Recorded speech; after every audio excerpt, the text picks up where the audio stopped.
All right, my new favorite sponsor on the Eric Zane Show podcast, Factor Meals. These folks got it right. Nutritious, complete, lower-calorie meals, taste outstanding, and you don't have to do all the food prep work. Prepping food is a full-time job. It gets to a point where it's just not sustainable to make all of that food, put it into the containers. It takes a lot of time. And as I talked about before, if only there was a company that put together delicious, nutritious, fantastic meals, all different types of meals for you to choose from, and they package them all for you. Well, enter Factor. Oh my gosh. Absolute game changer when it comes to eating appropriately. You know, you might spend a lot of time making a great meal for you and your family. All right, one meal. It's consistency. Consistency is the key to wellness. If you're the type of person who's looking to lose a little weight, but do it the right way by eating appropriately, getting the necessary exercise and things like that, Factor is awesome because it's such a time saver. You simply grab the meals out of the fridge and off you go. You can pack them for lunch. You can have them for breakfast. You can have them for dinner. It can be on the go. Whatever you need, Factor has you covered. Get Factor and enjoy eating well without the hassle. Simply choose your meals and enjoy fresh, flavor-packed meals delivered to your door, ready in just 2 minutes. You pop them in the microwave if you want. No prep, no mess. And here's how you take advantage. Go to factormeals.com/Zane50. Use code Zane50 to get 50% off. That's code Zane50 at factormeals.com/Zane50 to get 50% off.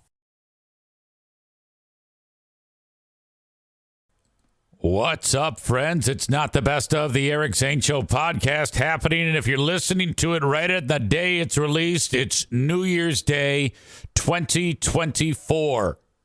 Monday, the 1st of January, 2024. I'm voicing this now before the Lions played against the Cowboys. So you can only imagine how when the day this actually drops, how my mood will be then. And then, of course, this show dropping on January 1 at 5 p.m. on January 1 Eastern Time. Michigan takes on Alabama. Two big things that I'm going to talk about on the fresh show that happens on Tuesday, January 2nd, 2024. But enough about that. This Not the Best of the Eric Zane Show podcast is remarkable. I see there's a segment about some guy who got his face eaten off by a grizzly bear and lived to tell about it, and now he's telling his story through the face that got eaten off by a grizzly bear. I can't wait to hear that. You should know that this free podcast happens, and I also have a Patreon show for you to check out from the end of February 2010. I like to call those shows Something to Listen to While I'm Away. Those are for Patreon members only to hear those full shows from me way back when in 2010 with some other people who you might know. Patreon.com/Eric Zane, and you can sign up for free. 7 days free. Patreon.com/Eric Zane. Check it out. It is literally risk-free. You just put in your payment, payment form, and then you get the 7 days. But you're like, oh, yeah, you scam artist, you're going to charge me. Yeah, I will if you wait longer than 7 days. However, if you cancel it before the 7 days, you still get the 7 days. But you're going to like it. I know you are. So sign up for $5 a month for all the audio, $10 a month for audio, video, live streams, and away you go. Cancel anytime. It's simple, quick, and easy. Either $5 or $10 a month. By the way, Sean Hannity is $9.95. So fuck that guy. I'm better than Sean. I know I am. And my ego is really powerful today. Let me tell you. Also, if you want to pay for a full year, I'll take 10% off. There you go. Let's get started on Not the Best of the Eric Zane Show podcast.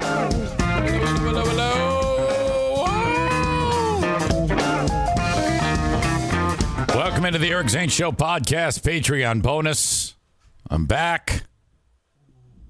I had, when I was doing the free podcast, it didn't hit subtly, but I was hammered with an overwhelming feeling of exhaustion. I'm not kidding you. It was palpable. I was like, I got to get out of this. 90 minutes is going to have to be enough. I'm just going to cut it and immediately go to bed. And I did.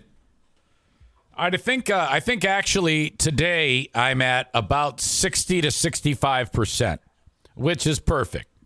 I can actually get through this with a little rest in between the shows. And the problem on Tuesday was the throat. I mean, it was so painful. It was just like any degree. I couldn't even talk the way I'm talking to you right now. It would have been like, it would have been awful because I couldn't. Like I said, I only had 2 gears. You got to get 3rd, 4th, and 5th. So now, presentation wise, I'm 3rd, 4th, 5th, but energy is not what it needs to be at all. So I completely ran out of gas on that first podcast. And then I was like, yeah, let the dogs outside. They come back inside and right to bed. 2 hours. Boom.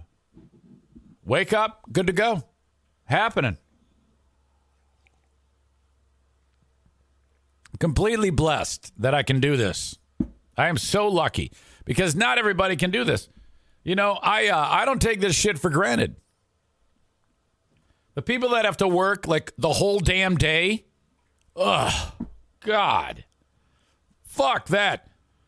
If you're like typically when I do the show, I'm up at a little after 6, and then I go all day. I don't take a nap or anything. I don't have the I don't really have to lay down because if I'm feeling good, I can make it throughout the day because I've gotten enough sleep. But on days like today where I have to get back to work, but I am not yet where I need to be, it is an absolute blessing to be able to just, all right, we got to power down for a little bit. So thank you for your patience as I make my way through this.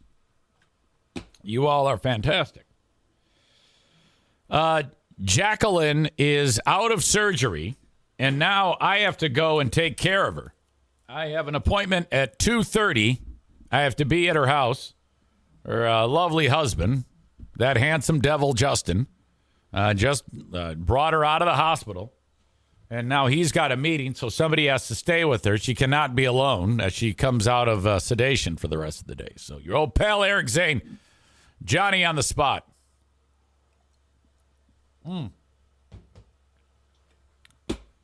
Update.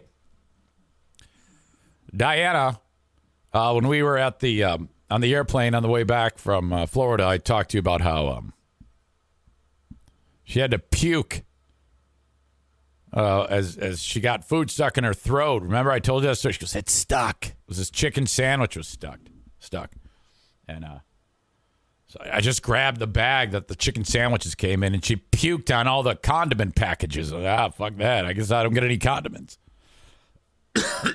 And was successful in dislodging the food from her food tube, or whatever it is. Esophagus?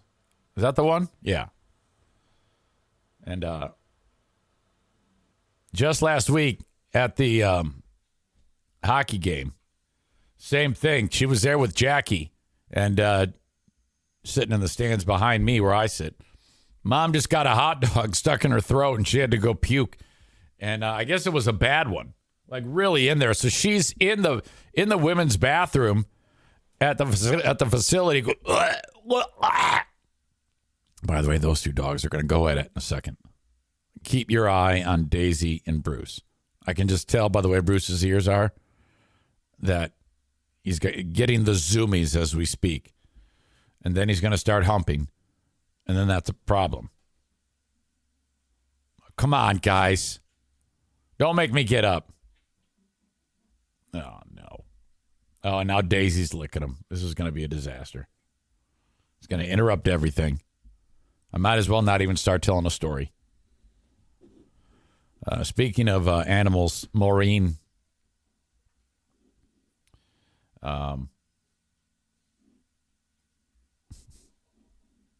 Maureen sent me pictures. She, on the side, rescues animals from homes. I was talking about that in the free podcast. Look at these 4. Oh, my God. Are you kidding me? I like this little guy on the end. They're all great. Apparently, the mom rejected these 4. So they got their hands on these pups. This is a cat she just rescued. Like she was just with her crew, and it looked like a cat that, a house cat that was real friendly. They opened up a can of food, and the cat came right up to him. It's of course, the interior of the house, one of the rooms has Michigan State on one of the walls there. The cat's probably taking a pee right now on Sparty. That's what's happening there. And then look at this cat. This is the same cat. What an adorable cat. This is when they rescued it right here. She does this stuff.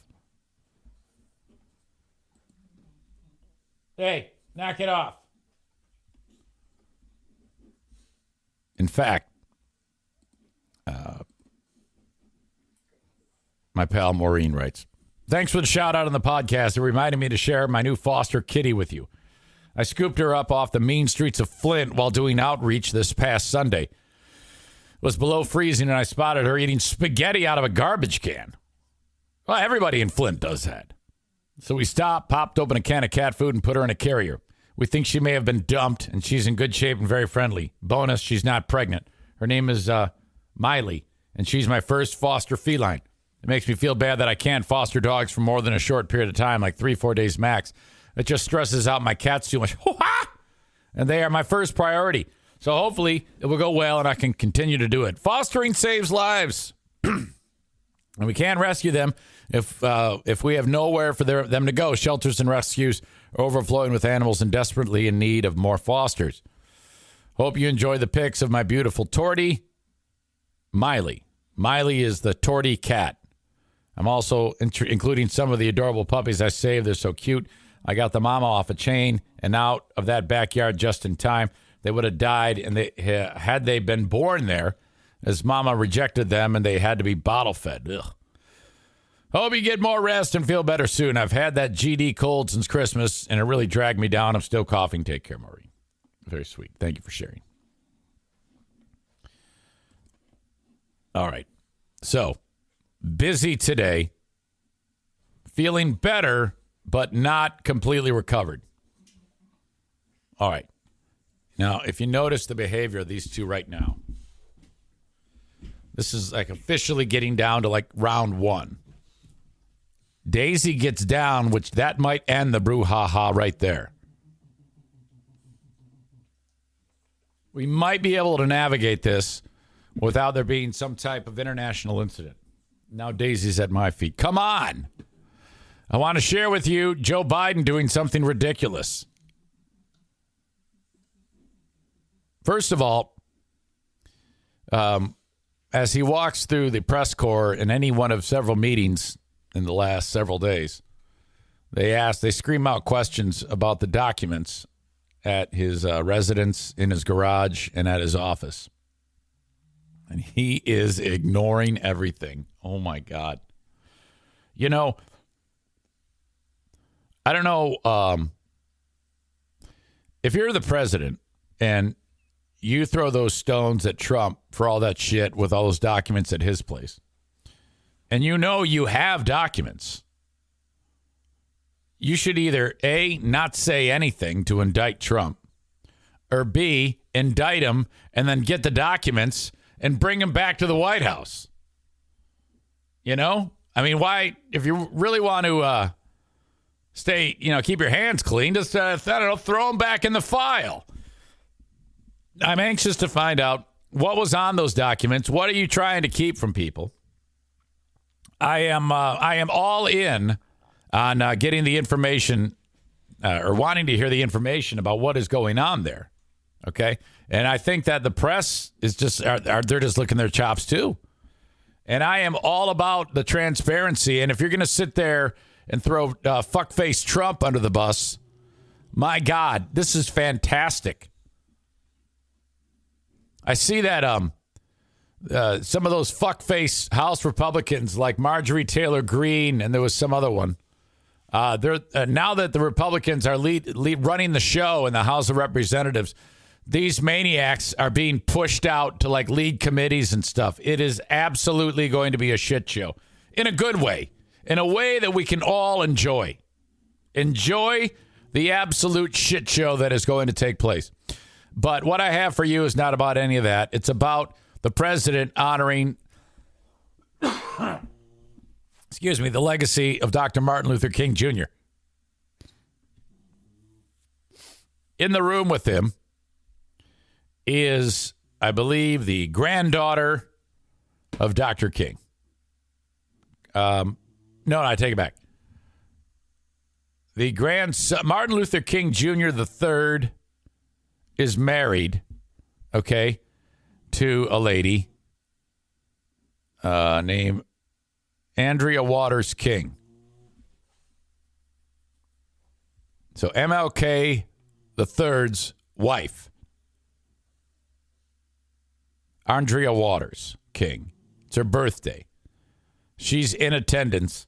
The president is at the microphone. He says, "Oh, there's a birthday in the house," and it's her, this Andrea Waters King, Martin Luther King III's wife. And I'm going to sing happy birthday. And then he leads the group in singing happy birthday to Martin MLK III's wife and forgets her name. And he does the old, happy birthday, dear. Happy birthday to... Now, I can relate. I would do this. I could do this. This is something that would happen to me. Audio check, video check. You've been a good friend for a long time. It's an honor to spend King Holiday with the National Action Network and with the King family, Martin and family. And understand, Martin III, we celebrate a legacy of your beloved father and mother. They work for the beloved community. But congratulations today, the honor. Okay, so that's Martin Luther King Jr.'s son. Including your wife, who I understand is birthday today? Well, look, my wife has a rule in her family. When somebody's birthday, you sing happy birthday. You ready? Okay. Happy birthday to you. Happy birthday to you. Happy birthday, dear Valen. Happy birthday to you.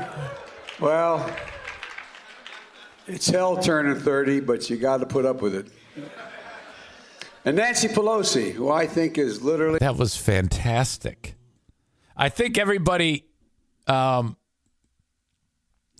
with it, though. They were like, oh, he doesn't know her fucking name. Sing happy birthday. You ready? Happy birthday to you. Happy birthday, dear Valen. Happy birthday to you. Oh, that was spectacular. Oh, man. I witnessed something like that once when, I forgot the name of the fucking band. It might have been Audio Slave or some shit like that. Those guys were blowing through, and we were promised Chris Cornell. I forget at the venue. It might have been the Deltaplex. I don't even know if it was Audio Slave. I think it was Audio Slave. And it was Greg, Chris, Eric. Chris Cornell will be here. They didn't bring us Chris Cornell. They brought us the guy no one knows. And Greg was leading the interview. And he did that exact thing. Oh, yeah, we're joined by... And then just like continued on with the interview. It was so obvious. We didn't know who the fuck that guy was. Holy shit. Biden. God dang it. Ron Jeremy. Porn star Ron Jeremy, who might be the most unlikely person to be a porn star in the history of porn stars. You know, he looked reasonably like a human being when he was much younger. But he started to look like an old man at like 24. He's 69 now, and he's accused of 34 counts of sexual assault, including 12 counts of rape. He's been in jail since 2020. Porn star Ron Jeremy, who, I'm not kidding you, back in the day, he became, one of the reasons why he became famous in porno, he had the ability to put his own ding-dong in his mouth. I'm not even kidding. He had that type of, he was that limber and flexible, he could put his own ding-dong in his mouth.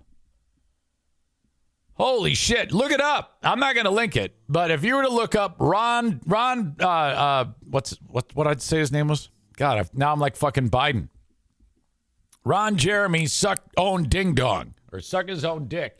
You will see something spectacular. Okay? Well, he got himself in some trouble. It took forever to get busted. I guess in the porno industry, nobody believes you or whatever. But 34 counts of sexual assault, including 12 counts of rape. So really, really, really horrible stuff. And now his brain is absolutely mush. Porn actor Ron Jeremy declared unfit to stand trial for rape. This is what he looks like in a recent photo. There he is there in the middle of your screen above Billie Eilish. So that's not good. That's actually a couple years old. But now they're saying that this guy is just an absolute disaster. Incurable neurocognitive decline. Incompetent to stand trial, dozens of rape and sexual assault counts. Superior Court Judge Ronald Harris said in a hearing that after reviewing reports from both prosecutors and Jeremy's defense, he is in this incurable neurocognitive decline from which he is unlikely to recover. Hearing on placing the 69-year-old Jeremy, whose legal name is Ronald Hyatt, in a state hospital will be held next month. When he was arrested 2 years ago, I said he would be found innocent of all charges, Jeremy's attorney, Stuart Goldfarb, said in an email. 2 years have passed, and with the additional discovery I received, I believe he would have been found innocent. It is unfortunate due to mental condition he will not go to trial and have the opportunity to clear his name. Nicknamed the Hedgehog. Among the best known and most prolific actors in the porn industry for decades, became a recognizable pop cultural novelty through reality shows, public appearances, and music videos. According to transcripts of grand jury testimony from the women and girls obtained by the AP, Jeremy would lure them into a small, secluded space, often the bedroom of a West Hollywood bar and grill that he frequents, trap them, and then sexually assault them. The charges stemmed from a DA's task force set up to investigate entertainment industry sexual misconduct after reports about Harvey Weinstein in 2017 made the Me Too movement an international phenomenon. Jeremy was among a very few men charged in the task force's work, along with Weinstein himself, who was convicted of rape and sexual assault in December. Prosecutors are still deciding whether to retry Weinstein on several counts for which his jury was deadlocked. They plan to retry actor Danny Masterson on 3 rape counts after his jury failed to reach verdicts last month. Unbelievable. If you were eating at a Taco Bell and a woman came falling through the drop ceiling, I would expect her to look like this. This is her, and I realize if you're listening to the audio podcast, you might be like, what? Who? I can't. You'll have to click on the link. This was the scene in, I believe, McMinnville is Tennessee. In fact, I'm positive. This crackhead wandered into the ceiling from the went in through the men's bathroom and got up into the drop ceiling. And it's remarkable that she was crawling, through the ceiling and got that far into the restaurant And then it finally gave way because those little tiles, they don't hold a lot. Robin Lynn Emig is the woman, 39 years old. She took off out the door. They called the cops. They found her behind the Citgo Pump and Pay West on Smithville Highway. And cops showed up, able to arrest her. When she was asked why she was in the ceiling, she said that she did not know that she was in the ceiling of the Taco Bell. She was transported to the hospital being under the influence and complaining of pain in her legs. Yeah, you felt... I just pray that there's video of that. My God. Entered through the restroom. There was damage to multiple ceiling tiles from the person that entered and fell through the ceiling. Emig was transported from the hospital to the Warren County Jail and was served 2 warrants. She was charged with public intoxication and burglary. I have the number. We need to reach out and see if we can get some correspondence.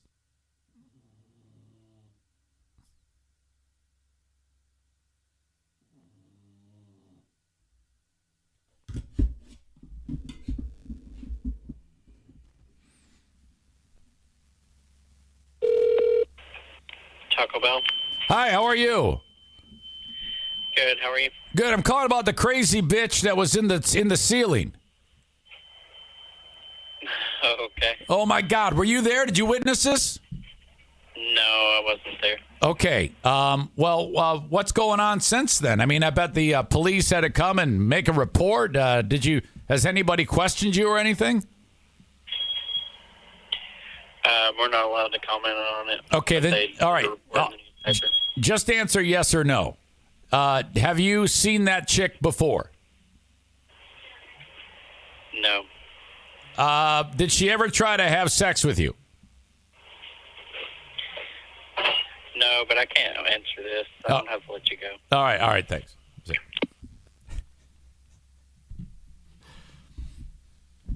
We can't comment on anything. Of course, that didn't really go as well as I would have wanted it to. All right. He was not having any of it.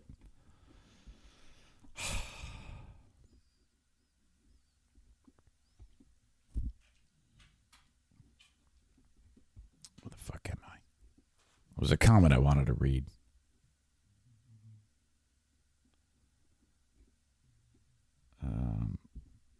I think it was... Oh, concerning Diana, sounds like she needs to have her esophagus expanded. I've had to have that. I think I knew that. I think you mentioned that before. What the hell? You know what? Let me pick your brain when I get done with the podcast about that, because it sounds ridiculously horrible, but something that might have to be done. Jesus. Chris says, that's Tennessee. You should have asked if it was his sister. Oh, my God. Excuse me. All right. Back in the old stomping grounds. Probably good I left. Back in Saginaw, Michigan. This is so fucked up. There was a robbery that took place at the Family Dollar. Here's the video of the 18-year-old coming into the Family Dollar store. Here's the Family Dollar.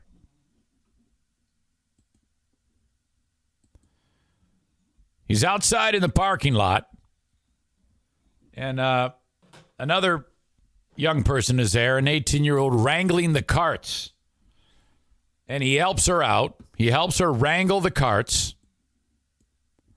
And then she goes inside with the carts. He follows her in.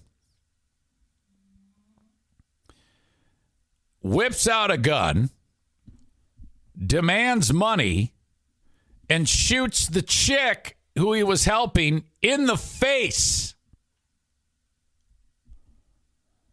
Amazingly, she survives. She's going to be okay.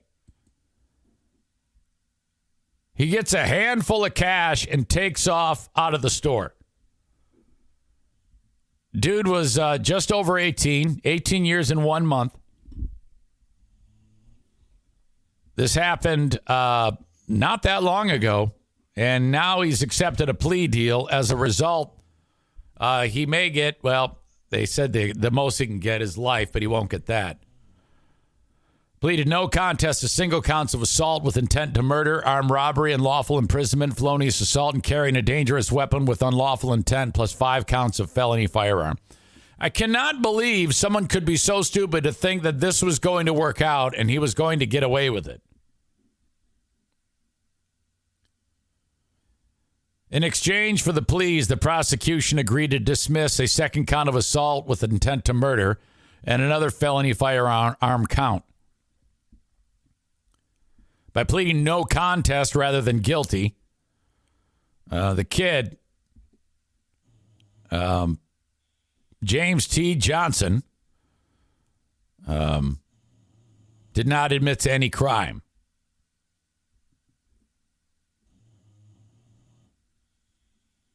Demanded cash. She survived. In a February, this happened back in December of 2021. And they're just getting to it now. Investigators subsequently released images from the footage to the media in hopes of garnering tips from the community. A woman told police that the brat told her he ran out of his shoes while fleeing the scene and threw the gun in a field near the closed-down C.F. Brunkow Elementary School. So he runs out of his shoes, throws a gun, and then tells that story to someone, which whoever that woman was, she turned around and told police, which is hard to find in the African-American community, somebody who talks to cops. So good on her. Cops searched the field. They recovered 2 matching shoes and a keychain on a lanyard. The shoes appeared to be those worn by the suspect in the surveillance footage. After finding the shoes and the keys, police executed a search warrant on the residence of Johnson's girlfriend, and the key that was on the keychain opened the door. They arrested him just over a year ago. Though he was released pending further investigation, they arrested him again 3 days later. He'll be sentenced to decades in prison. What a fucking moron. Unbelievable. Jesus. I got bummed out when when Jim got caught with pot. I thought it was the end of the world. I was like, yeah, your son just shot somebody in the face. Oh, no. My God. Pause in the action on Not the Best of the Eric Zane Show podcast to tell you about the Grand Rapids Gold. I cannot wait to get back to the arena, Van Andel Arena, coming up on Tuesday, January 2nd. And I want to see you there. Get your tickets for just $12, starting at $12. And there's not a bad seat in the house for Grand Rapids Gold Basketball, the G League affiliate to the Denver Nuggets, the world champion Denver Nuggets. Love it. You know what's crazy is this organization used to be the affiliate of the Detroit Pistons, who are the worst team in history. My God. The Grand Rapids Gold could beat the Detroit Pistons right now. As I'm doing this show, they're playing the Boston Celtics. And if they lose, they'll tie the all-time record for losses at 28. They're already the record holder for in-season losses in a row. I kind of want them to lose. They're really bad. That's fantastic. How the fuck you lose that many games in a row? It's unbelievable. Well, anyway, come see me at the Gold Games, GrandRapidsGold.com. Love TC Paintball, one of the OGs. One of the OGs when it comes to sponsorship. And we've got a paintball war coming up on January 21 indoors at TC Paintball. I want to see you there. You pay $35, you get the paint, you get the gun, you get the mask, you get the pizza party beforehand. We hang out, you blast me into oblivion, and away we go. I'm a really easy target, especially now since the arthritis is such an issue in my right knee. So I just basically walk around and you just shoot the shit out of me. It's like the old Target game at the fair. You know, the thing's walking along, you shoot him, and he walks the other way. You shoot him again, he turns around and walks the other. That's me. TC Paintball, if you want to book an event, everything must be booked in advance. Go to their website for more information. This is the #1 paintball destination in the Midwest, TC Paintball. They are online at tcpaintballgr.com. Okay. Rolling on with more of Not the Best of, the Eric Zane Show podcast.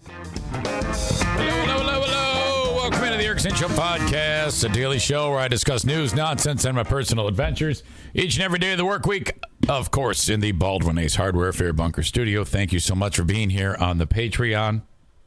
Just heard from Adam S. There seems to be an issue from time to time. I guess it's kind of imperfect when it comes to Patreon. I hear from so many people who say that they have issues updating credit card info or resubscribing, or the end of the month happens and then all of a sudden they're not a Patreon member or something like that. They almost have to redo it. Warning early on, Daisy licking Bruce trying to get out of the way. Daisy, look. Hey, hold on a second. See, she knew I was going to get her to stop. You got to stop that. Your brother's not in the mood. And that's just gross, because then he's going to get all riled up, and we just can't have that. I mean, I don't know what it is about you guys. You in particular. Suddenly you just wake up and you want his little French bulldog pee-pee. Get it together. I want to get into this Alec Baldwin thing. He was just charged with involuntary manslaughter. Now, I don't know if that sounds terrible. Oh, there's something on this mouse that looks to be a booger. Not sure what it is. It smells booger-like. That's weird.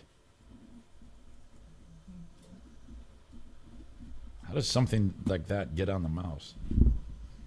Maybe it was on my fingers. I don't know. Alec Baldwin has been charged with involuntary manslaughter in the fatal Rust shooting, according to the DA. Alina Hutchins was killed October 21, more than a year ago, when the gun that Baldwin was holding on the set of the film Rust fired. It was one of the strangest things ever. The question that has been being asked since this all began was, why the fuck would there ever be live rounds there? What would compel anyone to even bring live rounds that would fit into that old-timey revolver gun that they had, that Baldwin fired? Why would you... What happened there? And that's a good question that I think I would love to get the answer to. Now, if you get charged with involuntary manslaughter, there was a story that we talked about not long ago where somebody was convicted of involuntary manslaughter. They didn't face any jail time. I forgot what it was. Just sticks in my brain. So I don't know what the sentencing guidelines would be if, in fact, Alec Baldwin is convicted. He will have the best of attorneys guiding him through that. I'm just anxious to hear in all of the trial information as, my God, some of the details as to what actually happened to that damn thing. New Mexico First Judicial DA Attorney Mary Carmack Altwiz announced charges in the death of Helena Hutchins. Charged with involuntary manslaughter, according to the district attorney. The armorer, Hannah Gutierrez Reed, She was the one that they described as not having any experience, was also charged with involuntary manslaughter. It's been over a year since it all went down. Helena Hutchins died when the gun Baldwin was holding fired while practicing a scene. The group had been rehearsing in a small church on the Bonanza Creek Ranch set. Santa Fe County Sheriff's Department has spent the last year investigating how live rounds made it onto the movie set.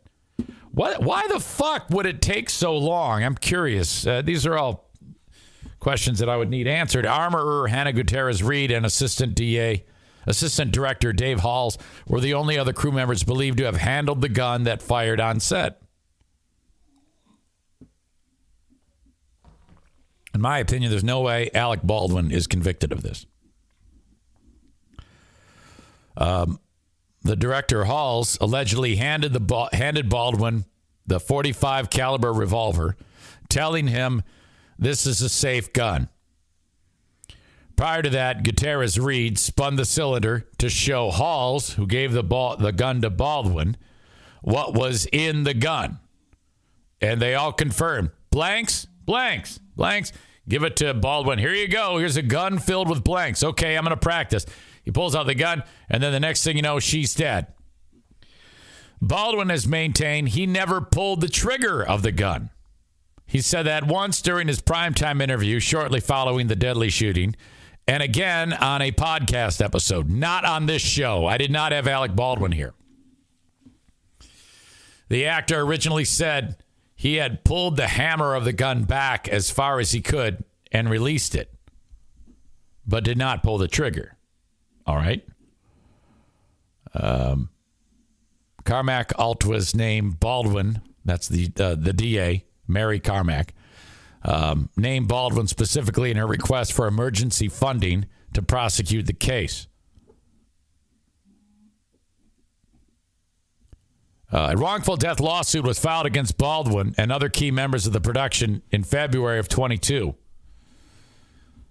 The lawsuit named Baldwin and others who are responsible for the safety on the set.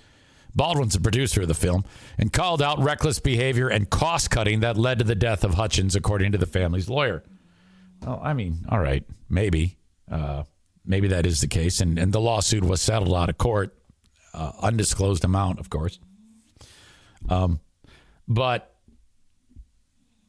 reckless behavior, it still doesn't explain live bullets that would fit that gun, and the dialogue between the armorer and the director and Baldwin when they all looked and said, we agreed, is this a cold gun? Yes, it's a cold gun. Boom, she's dead. How? Matthew Hutchins' attorneys interviewed, that's the husband, interviewed witnesses before filing and created a video compiling evidence for the wrongful death lawsuit. In the video shared at a press conference, Matthew's lawyers reiterated claims from crew members that the Rust set was unsafe. Lawsuit claimed that Baldwin, who was also the producer, and other Rust crew and cast committed major breaches of safety on the set. Following the conclusion of the civil lawsuit, Matthew Hutchins, the widowed husband, revealed that filming of Rust would continue in 2023. The Western film will not return to New Mexico, where Helena's death occurred. Boy, that's kind of fucked. They're going to go ahead and make the film. You know what? It kind of makes sense, though, if you think about it, because whoever is funding that film, they're like, fuck yes, we make that film. Everybody's going to want to see this film. This thing is going to be bigger than Avatar and Titanic combined, because they should probably, because there's no doubt footage of Baldwin when he was doing the practice draw.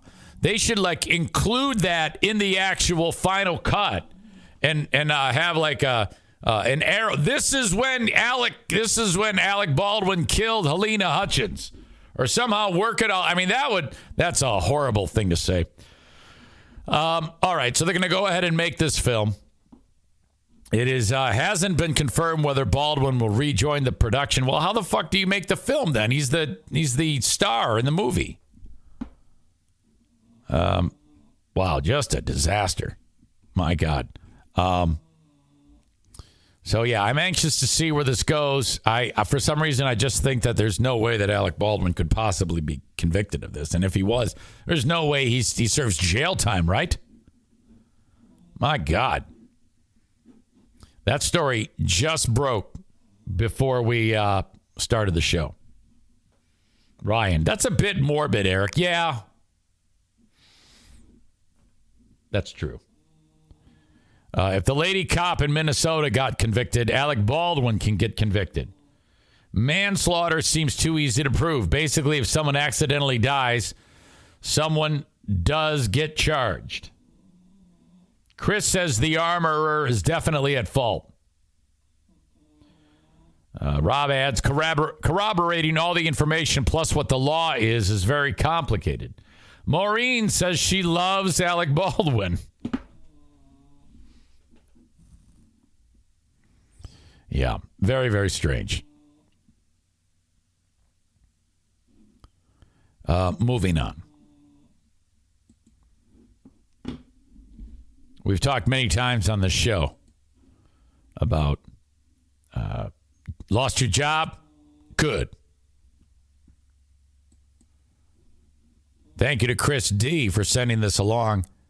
I guess Trevor Lawrence, the quarterback of the Jacksonville Jaguars, is a fan of Jocko. Because after the game, which he won, and he started out the game throwing 4 interceptions, he was quoting Jocko Willink. Audio check, video check. Here we go. Something like this? I don't know. Coach showed a video of, I don't know if you guys heard of Jocko. You guys can look it up. It's this video where he talks about good. And it's like, no matter what happens, that's your response. Good. You know, threw 4 picks in the first half. Good. You know, he showed that back in, I don't know if it was training camp or during the season, maybe when we were on that losing streak. I don't know when it was, but that's just been our mindset. You know, then we say it on the sideline joking around. One of the linemen, I forget who it was, said to me after I threw 3 or 4 picks, he was like, good. Just looking at him like, all right, not the time, but. You know. No, that is the time. We've made it very clear on this show that it's always the time to say good. House burns down and your family's dead. Good. Your dog mauls the neighbor's kid. Good. You can drop it in anywhere. It always works to drop good in. This is Jocko. One of my direct subordinates, one of my guys that worked for me, he would call me up or pull me aside with some major problem, some issue that was going on, and he'd say, "Boss, we got this and that and the other thing." And I'd look at him and I'd say, "Good." And finally one day he was telling me about some issue that he was having, some problem, and he said, "I already know what you're going to say." And I said, "Well, what am I going to say?" He said, "You're going to say good." Yeah, you're darn right. He said, "That's what you always say. When something is wrong and going bad, you always just look at me and say good." And I said, "Well, yeah. When things are going bad, there's going to be some good that's going to come from it." I wonder if Jocko, if he's had something terrible happen in his life, and then someone did that to him. Something really bad, like examples I was giving you earlier. Didn't get the new high-speed gear we wanted? Good. Didn't get promoted? Good. More time to get better. Yeah. Oh, mission got canceled? Good. We can focus on another one. Didn't get funded. Didn't get the job you wanted. Got injured. Sprained my ankle. Got tapped out? Good. I don't know why they had to show that. What was that all about? Got injured. Sprained my... Look at that. What is it's like meat broken off of like somebody's body. My ankle. Got tapped out? Good. Got beat? Good. You learned. Unexpected problems? Good. We have the opportunity to figure out a solution. That's it. When things are going bad. Dead baby, family's dead, school shooting. Don't get all bummed out. Don't get startled. Don't get frustrated. cancer, brain-eating amoeba. If you can say the word good, guess what? It means you're still alive. It should be good with like an asterisk. Because there's sometimes you probably shouldn't say good. Just killed Helena Hutchins. Good. Yeah, you see, it just doesn't work. It means you're still breathing. And if you're still breathing... By the way, was that lung tissue I just saw? That's someone's lungs? That's all fucking horrible. Did you see that? It was lung meat. It means you're still breathing. Okay. And if you're still breathing, well, then hell, you still got some fight left in you. So get up. No. Dust off. No. Reload. That's not good, especially if you're a school shooter. So if you're a school shooter and you shoot up the school and then the good guys shoot you, do you say good and then reload and then go back to shooting more school kids? Is that...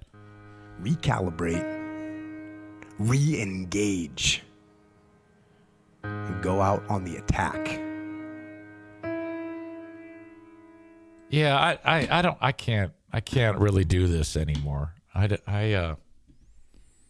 a crock of shit. It all has lost its impact with me, and I loved that. I was a big fan of that. I don't know. It's a little much, don't you think? You can't say good to everything. Rob says, live look at Andrea's lungs. Rob says, I hate this guy, but I hate him because he's kind of right. He's like Dean with jokes. Liver King is getting hungry watching this, writes Kyler. Megan says, this video stresses me out. Oh, shit. I'm sorry. All right. Well, anyway, I just like that Trevor Lawrence, who, for the Jacksonville Jaguars, is all about it. Speaking of Trevor Lawrence, let us go over your playoff picks from your old pal Eric Zane. Jaguars are at the Chiefs. Okay, there's no way in hell the Chiefs are losing that game. Chiefs will win. Give the points. Take the Jags. Eagles hosting the Giants. No way in hell Eagles lose that game. They will win that. This one, I think, is the tough one. There's actually two tough ones. Bills, Bengals. A rematch from the game that was not finished, where Damar Hamlin went down. By the way, he's been going back and visiting the Bills team locker room and stuff like that. I wonder if he's going to be able to come back one day. I'm sure a lot of testing would have to be done, but who knows? All right. Bills and Bengals, these are two evenly matched teams. But I just got the note that my new clothes washer is 2 stops away. Thank you, Home Depot. But the Bills played like shit that last game.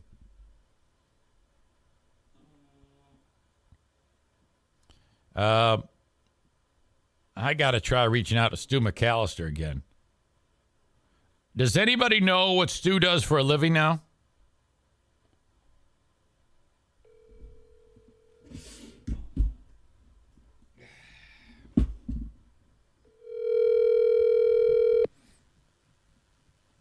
Every time I've tried to call him recently, he's been like, I can't talk.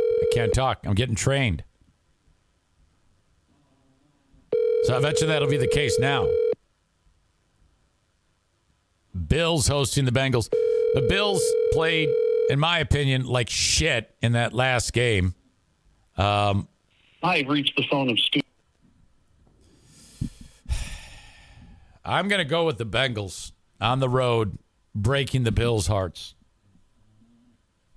That breaks my heart to say it. But, I think it's the end of the line here for the Bills. What they got to hope for, the Bills got to hope for another player having a heart attack. And then they can get fired up, or I don't know, do something. Maybe bring Damar Hamlin out there and have him wave to the crowd and then act like he's having another one. And then, oh no, my God. And then, hand him the microphone as he's leaving the field. And then he's like, come on, guys, do it. You can do it. Whatever. Get him fired up in some way because they played like shit that last game. So that is the only way they have a chance. If Damar Hamlin fakes a heart attack on the field and gets them all excited. So he'll show up there to wave to the crowd, maybe sign some autographs, and he's going to go, you remember like Fred Sanford? Oh, Elizabeth, this big one. Elizabeth. Oh, my God. And then have him fall down and then have the group gather around him. They don't really do anything because he's just acting. And then put him on a stretcher, get him the fuck out of there, and give him a microphone, fire up the crowd, and then that's it.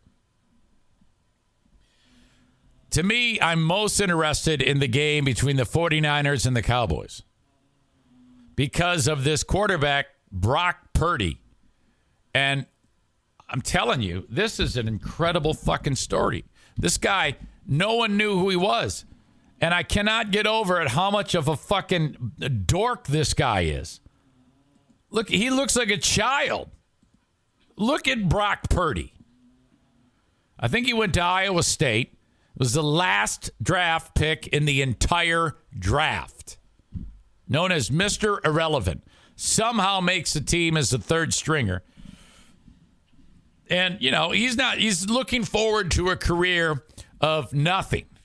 Holding the clipboard, practice squad, a nice 10-year career, maybe get 5 snaps in his entire NFL career. That's what this guy is destined to do. He's shit. All the 49ers, all their quarterbacks get hurt. And they say, all right, it's yours now. And he fucking goes crazy. The first game is against Tampa. And he hangs up 11 interceptions on the Buccaneers. 11 touchdown passes against the Buccaneers. And kicks ass. And the guy has not stopped kicking ass since he started. So I love that. Okay? I love that story. Anytime someone comes out of nowhere like that fucking Jeremy Lin type of deal, Linsanity, I am all about Brock Purdy. And the Dallas Cowboys, well, America's team, they can suck my dick. I hate the Dallas Cowboys. So I think they suck anyway. So Dallas goes to San Fran. San Fran's going to win that one. And that means the AFC, NFC championship games will be Chiefs, Bengals, which is a rematch from last year. And then Eagles, Cowboys. I'm sorry, Eagles, 49ers. The fuck? What am I doing?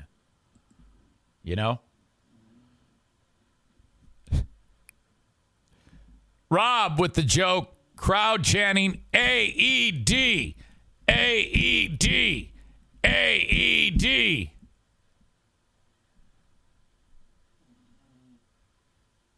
Kyler says the AED shocking him back to life to the beat of Thunderstruck to get the team going.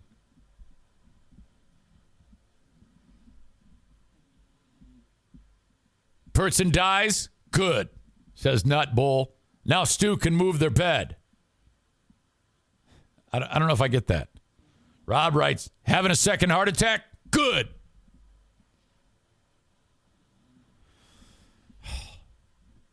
Oh, I get it. Stu is moving hospital beds for dead people? Is that right? I didn't know that. Is that true? Fuck. I love Stu. Man, I tell you what. Okay. In and around West Michigan, they're making a huge deal because a convenience store is opening up. A company has bought land and has been building these. They're popping up all over the place, and you may recognize them in different parts of the country. The convenience store chain is Come and Go. And they spell come. Now, most people, if they're spelling the word jizz, well, if they're using, okay, to describe jizz, if you describe it as cum, which is the slang term for semen. This is not new to any of you, I hope. Okay? It's spelled C-U-M. Oh, yeah, I filled her full of cum, or some horrible bit of language like that. Yeah, it's rough. Okay? And you know what it is when that's because it's spelled differently. No one spells it C-O-M-E. It's spelled C-U-M. But some people spell it K-U-M. Okay, now, I have a problem with what this store is known as. It's called Come and Go, and they spell it K-U-M. And to me, that's close enough that just seeing it spelled that way is fucking embarrassing as shit. And it makes me cringe every time I see it. And am I the only one that feels this way? I mean, this was obviously done just for that. We're going to the Come and Go. And so a wry smile might come across somebody's face, but that has to be exactly what they're doing. Isn't there another one called like Pump and Dump or Pump and Go or something like that? Okay, so Come and Go are popping up all over the place. The local TV station did a story, Fox 17 did a story that Come and Go is now open. And the chick that they have doing the story, like, hey, now we're going out in the field to our roving reporter. You'll see here, Lauren Kummer is doing the story for Come and Go opens first store in West Michigan, and they sent out Lauren Kummer. Now, she does not pronounce it Kummer.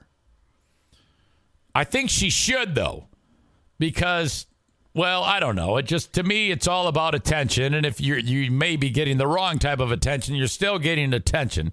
So Lauren Kummer is reporting about the Come and Go opening up.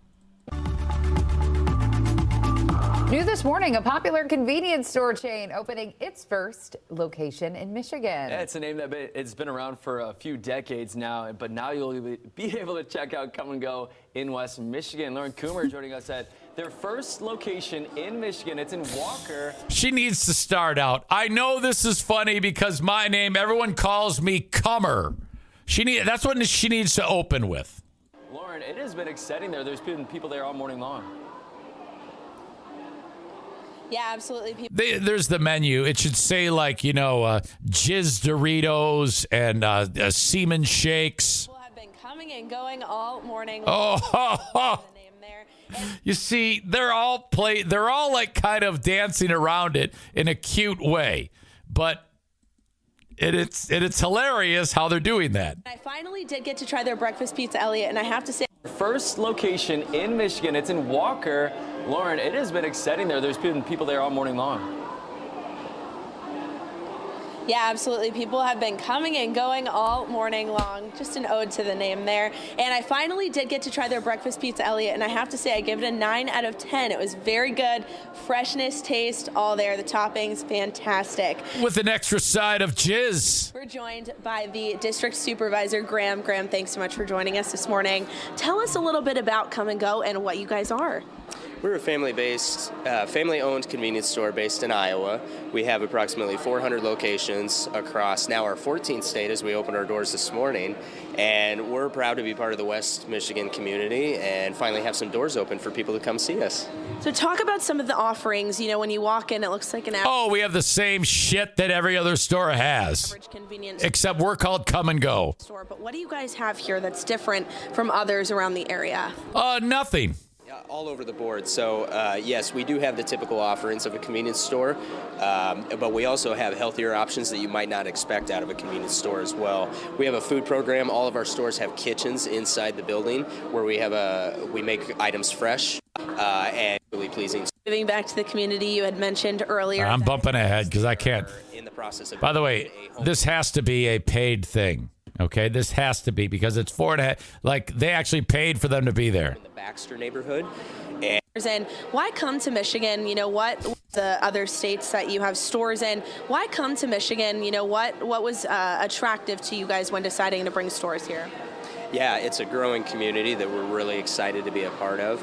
And you know, like the Balls Out logo with Ben Glaze and Brett Hayes, they need to have like a load like dripping off of the damn thing, off of the logo. The area is very similar to Des Moines. Are opening another. Excited for that. All right, Graham. Well, thank you so much. Very exciting that you guys are now open, and they are opening another store in Wyoming coming up next week, as well as 2 more in Granville in the coming months, and then moving on over to Detroit in 2024. So a lot to look forward to here if you are a fan of Come and Go, or if you soon will be a fan of Come and Go. For now, we'll send it back to you guys in the studio. Lauren Coomer, Fox 17 News. No, it's Cummer. You got to say you're Lauren Cummer. All right, thanks so much, Lauren. I knew I was familiar with Come and Go. Okay, now these two have just been laughing hysterically. This guy looks like he's got AIDS, by the way. I have a lot of family in Des Moines. So okay, like, right. You used to go there as a kid. Yeah, so Iowa. that makes sense. I knew it was familiar. God, just shave it off. Oh, fuck. That's a bummer. Huh? All right, thanks a lot. Never Lauren. heard of him. His head looks deformed. He looks like one of those guys that, like he had that brain swelling thing and they had to remove a piece of his skull and then staple it back together. But I'll be interested to check it out. Still waiting on her, results of that. You need to check her Facebook for that. Okay, breakfast pizza. She did rate it on Okay, Facebook. perfect. All right. How awkward. Shut up. God.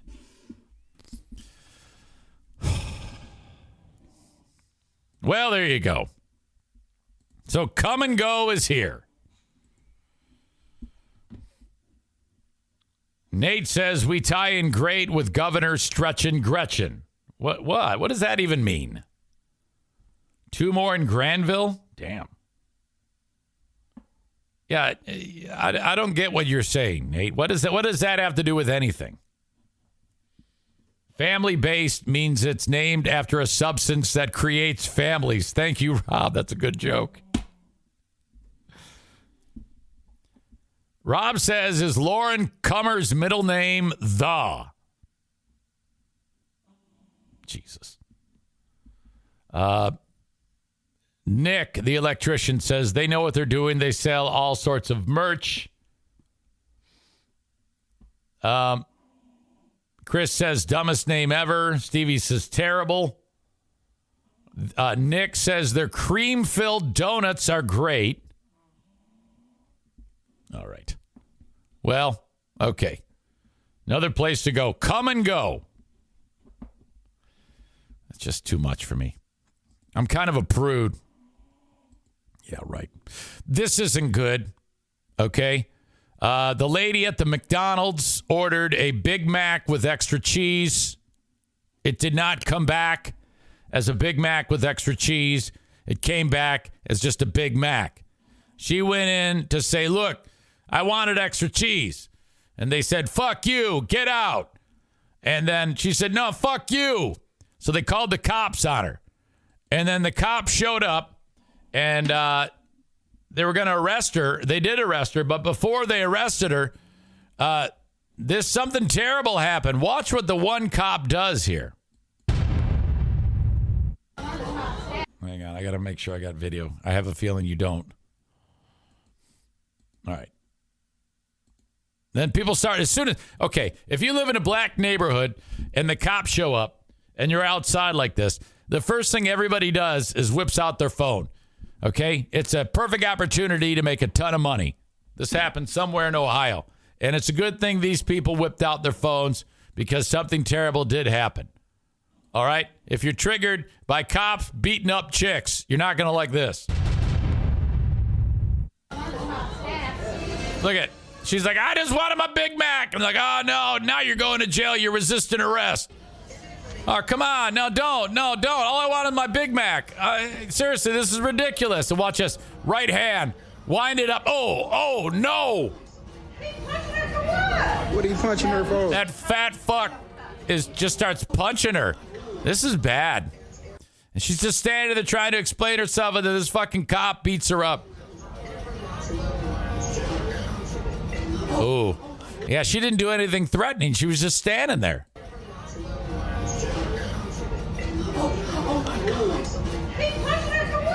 What are you punching her for? He's trying to cut. Oh, he did? Yes.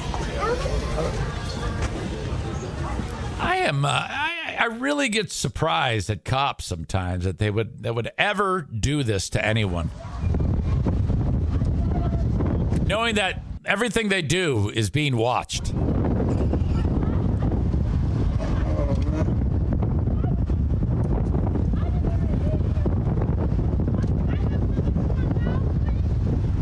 Why you punch her in the face, man? Any cop that looks like that with that type of haircut, you know he's been waiting for this opportunity. Hey, why you punch her?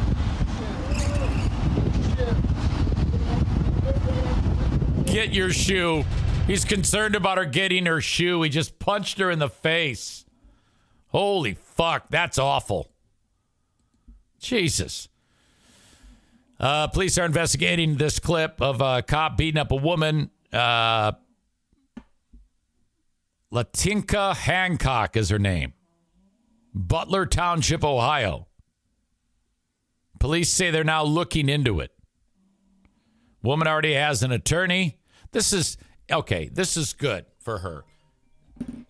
Hold on a second here. Hello. Hi, Alex. How are you? Very well. Okay, look forward to it. Okay, see you. Bye. Alex is bringing by my washer. I tell you, 30 minutes out, if I would have said tu madre es una puta, he'd have shit his pants. So if you're this lady, this is a civil rights thing. This is a massive lawsuit. She just won the lottery. Okay? This is going to work out in her favor. She will end up with a ton of money, and she deserves it because no one deserves to be treated like that. And that cop should be arrested and charged and dismissed, and he should spend time in jail for assault. Fuck that racist prick. Holy shit, what an asshole. Rob says Ben Crump already on the case. My God. Let me see if I can reach out to this. What is the name of the police force again? Butler Township, Ohio Police. Butler Township, Ohio Police.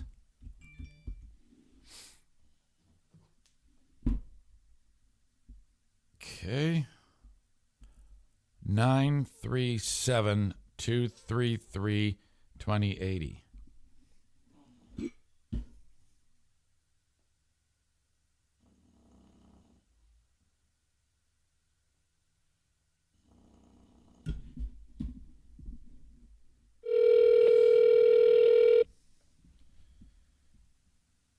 Police and Fire Dispatch. Hey, how is this a non-emergency number, I hope? It is. How can I help you, sir? Okay, I want to talk about the cop that punched the chick in the face. Okay, that's something you'll have to talk to Butler Township about, and I can give you a direct line over there. Oh, okay, great. It's 937 Uh-huh. 890-2671. Do you know that guy that punched her in the face?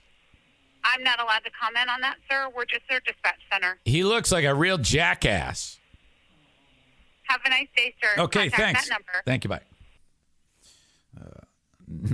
937-457-2671. Oh, you know she's just getting it.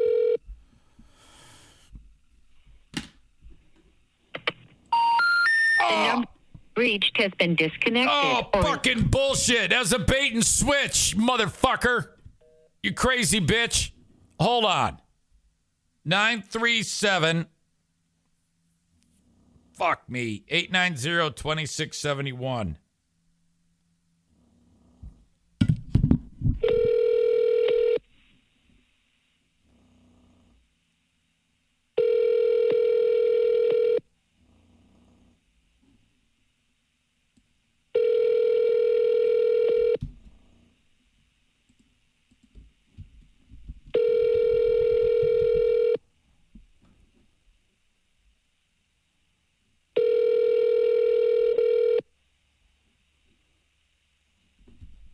Shit.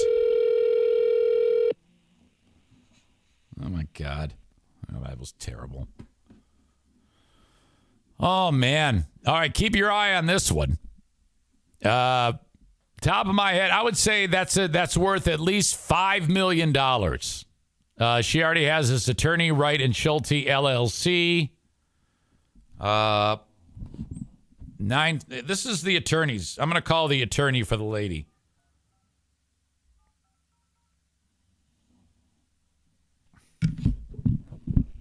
Thank you for calling Wright and Schulte.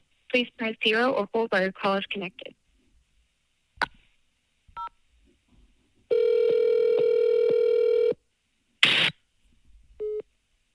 Oh. All right. Hey, Billy. Zane, what are you doing? I'm podcasting. Say hi to everybody. Hey, what's going on? I saw you called earlier, man. Yeah. What's shaking? I was talking about the potential for awesomeness next week when we team up yet again. Yeah, you'll be filling in as executive producer. I have a couple of the days slotted where Monday it's just going to be me and you, the full show. Other days you'll jump in for an hour. So, I'm cool. I'm cool with it. That's going to be great, Bill. Who do you like this week? Do you think that Jacksonville can recapture that magic?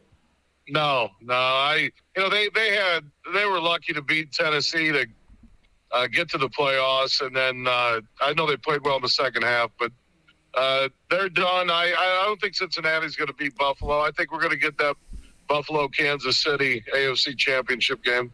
Let me ask you this, because I think Cincy's going to win.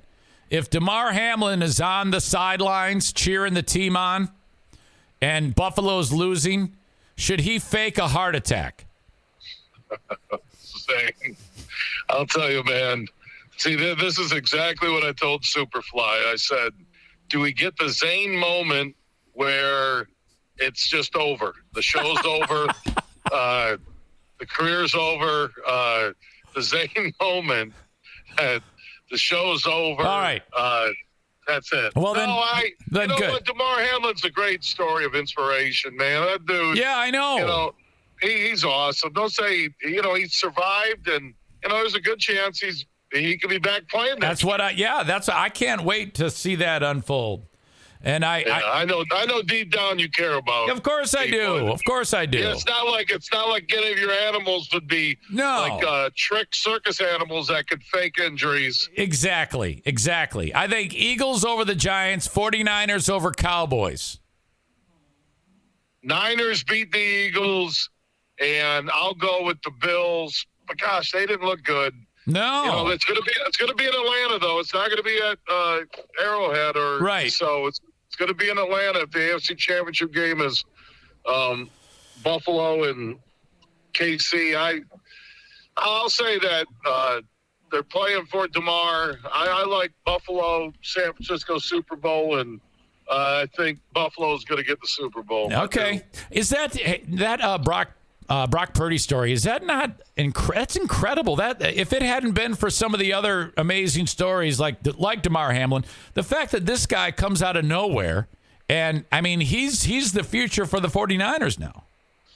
Well, Mr. Irrelevant, which is the name, you get a little trophy actually if you're the last player picked in the NFL draft, and he was a good borderline great quarterback at Iowa State. So it's not like he's from some small school and didn't do anything. And Iowa State was really successful when he was there. And I think what it says, though, it talks about the offensive line, the weapons you have around you. It's kind of like how Geno Smith was able to step in with the Seahawks after they lost Wilson. So Yeah, quarterbacks can change a team, but it really is the weapons you have. And when they got Christian McCaffrey, that changed the Niners' season. It didn't matter if Jimmy G or Trey Lance or Brock Purdy. When they had the ability to run the ball, the ability for McCaffrey to take it to the house, to catch out of the backfield, when they got him from the Panthers, I thought that was the moment where the Niners could be Super Bowl champions. Billy, you are a legend, and I'm going to see you very soon. It'll either be today or tomorrow. I'm going to see you every day next week. 5 days. Oh, my God. I have nervous anxiety, fear, bowel movements, irregular bowel movements. It's coming. It's coming. Knowing I'm going to be with you for 5 days because you're going to be nice. Oh, yeah. You know, we have a lot of in-studio guests that Striegel's going to sit in with us on Monday. I have other studio guests that are just, I'm with, and Risden I'll let you sit in with. Don't worry, I have it all mapped out. I can't wait. I can't wait. It's my job to go get them from the lobby. Yeah, we're doing the show. We're doing the show, the full show Monday, except Striegel's going to jump in because they got a lot of big names coming to Berlin, and with their SRX series on national TV. So yeah, it'll be a cool week, Eric. I can't wait to see you, buddy. Okay. All right, Billy. Thank you. All right, man. We'll talk to you. See ya. Aram says you should have said we're making prank calls. We can't talk now. Yeah. We weren't going to get anywhere with them anyway. A pause in the action on Not the Best of the Eric Zane Show podcast to talk about King's Room Barbershop. Dudes in Grand Rapids get their hair cut like a king. I think I just made that up. King's Room Barbershop, 3 locations, Northland Drive, Caledonia. And, of course, the newest location at 821 36th Street in Wyoming, Michigan, next to the Costume Room. Go to kingsroom.net for exact locations and schedules to see when your stylist is working. If you don't have a stylist, no big deal. Just walk in, say, hey, is this chair open? Why, yes. Sit down.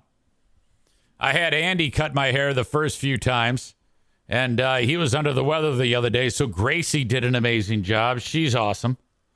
King's Room Barbershop, online at kingsroom.net. Please mention EZ when you get your hair cut there. Thank you, as always, to Frank Fuss from My Policy Shop Insurance. Frank is an absolute savior. If you have anything that you need done with insurance, it could be life insurance, it could be health care through the marketplace, it could be Medicare because, you're of age, or maybe someone you know or love is. Frank can handle anything when it comes to making sure that your Social Security is set up appropriately. Now, obviously, not everybody that listens to my show is getting ready to dive into Medicare and Social Security, but someone you know or love may. Okay?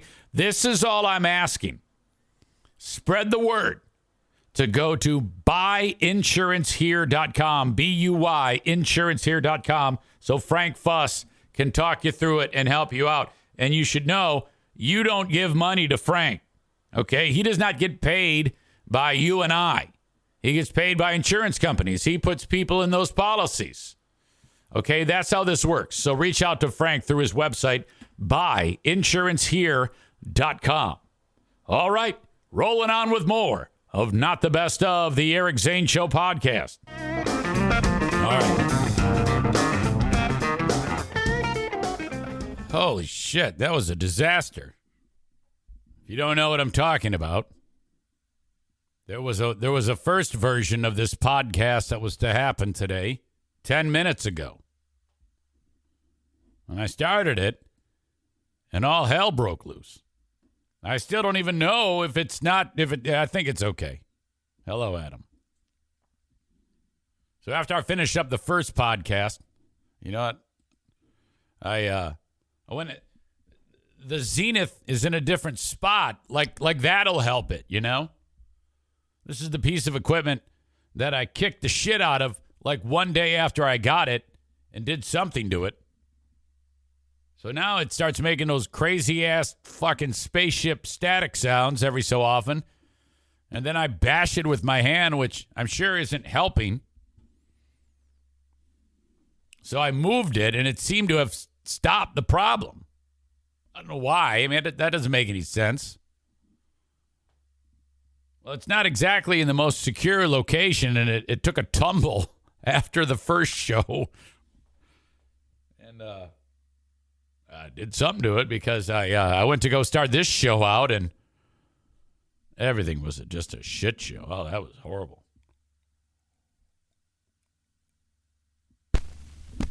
There it is. It's done it again. It just did it again. Holy fuck. All I did was tap on it, and then it stopped. This might be the end of the podcast. This might be the whole thing is just going to go up in flames. And then I won't be podcasting anymore. I'll have to full-time cook at Bosco's. Holy shit. Could be worse. Could be Alec Baldwin. Audio check.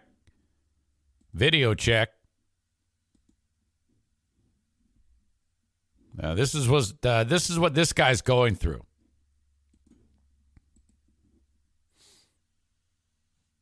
Alec Baldwin spotted in New York City after being charged in the Rust shooting.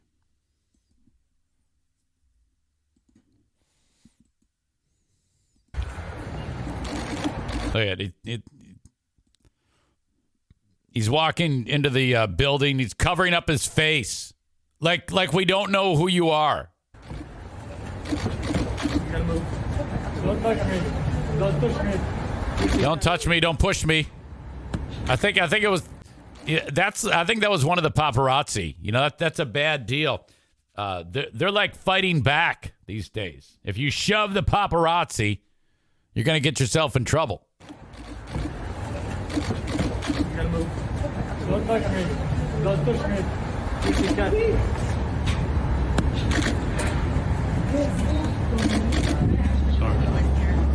That's all you're going to get. A little bit more on that. On Alec Baldwin. The latest, there's a PR firm that's weighing in on this, and they're saying that Alec Baldwin manslaughter charge puts him on Hollywood's blacklist. Well, I would hope, PR experts say, but it's not the end of his career.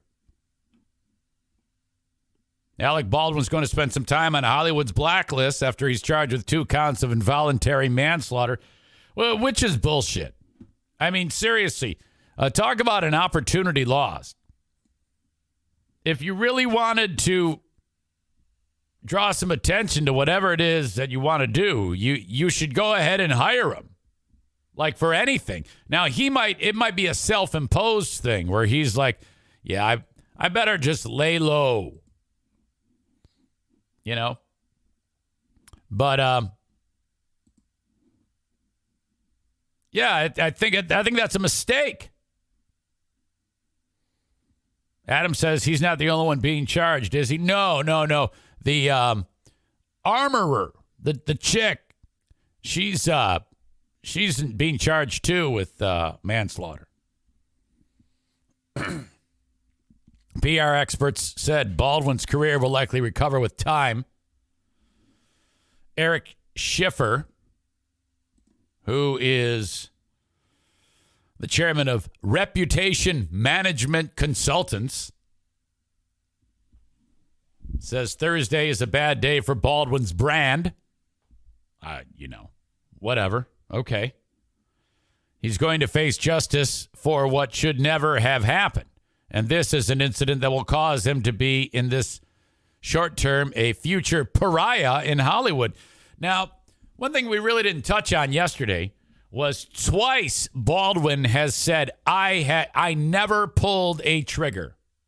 The gun just exploded in my hand and went off, and then that's it. He said he was an old style, like, John Wayne revolver. He pulled the hammer back and pointed it, but never pulled the trigger. The prosecution says that is a lie. And they have evidence to prove the lie. Uh-oh. Cover up worse than the crime. First justice has to be determined, Schiffer said. I don't think it's the end of Baldwin, but it will be a terrifying period for him that he brought upon himself for deciding to do what no rational person would normally do.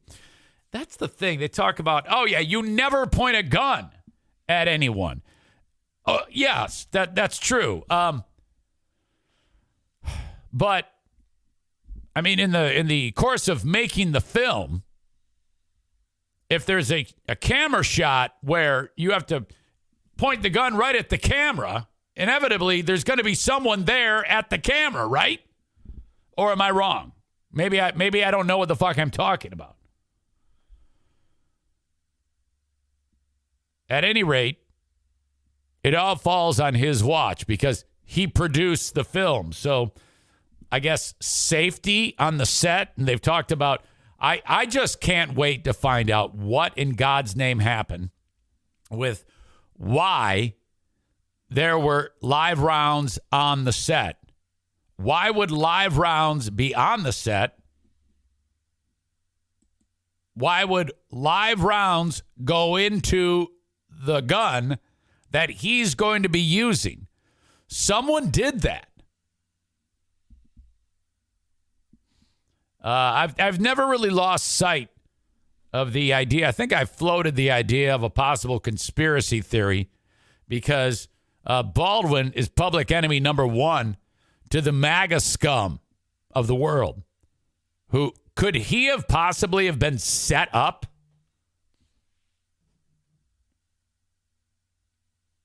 Stranger things have happened. Not many, but stranger things have happened.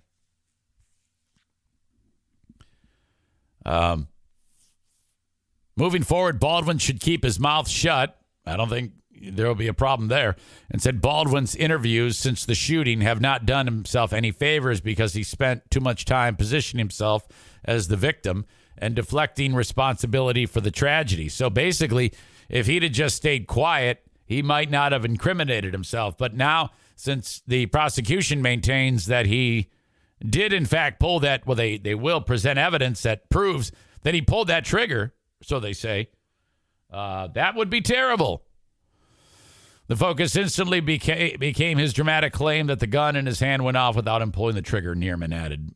Baldwin fatally shot 42-year-old Helena Hutchins while rehearsing a scene in which he pointed a Colt .45 revolver at a camera on a Santa Fe movie set for Rust, not Russ. Fuck. The shooting also injured the film's director, Joel Souza. After the shooting, Baldwin called it a tragic accident, said he never pulled the trigger. An FBI report last year concluded that the gun used in the shooting could not have been fired without pulling the trigger. Uh-oh. Schiffer called Baldwin's claim that he never pulled the trigger a big lie, adding that it was not only horrifyingly dumb, but defies gun physics. His biggest problem is he continues to tell the public that guns are going to magically fire themselves. Baldwin's attorney, Luke Nickus, called the decision to bring charges against the actor a terrible miscarriage of justice and said that Baldwin had no reason to believe there was a live bullet in the gun or anywhere on the movie set. He relied on the professionals with whom he worked, who assured him the gun did not have live rounds. He said, "We will fight these charges and we will win." Now, okay, maybe. I mean, we don't know how the bullets got in the gun. I honestly believe that I don't know, but I believe that he knew that there was no live rounds in there. That would be insane. But I do believe he did pull that trigger.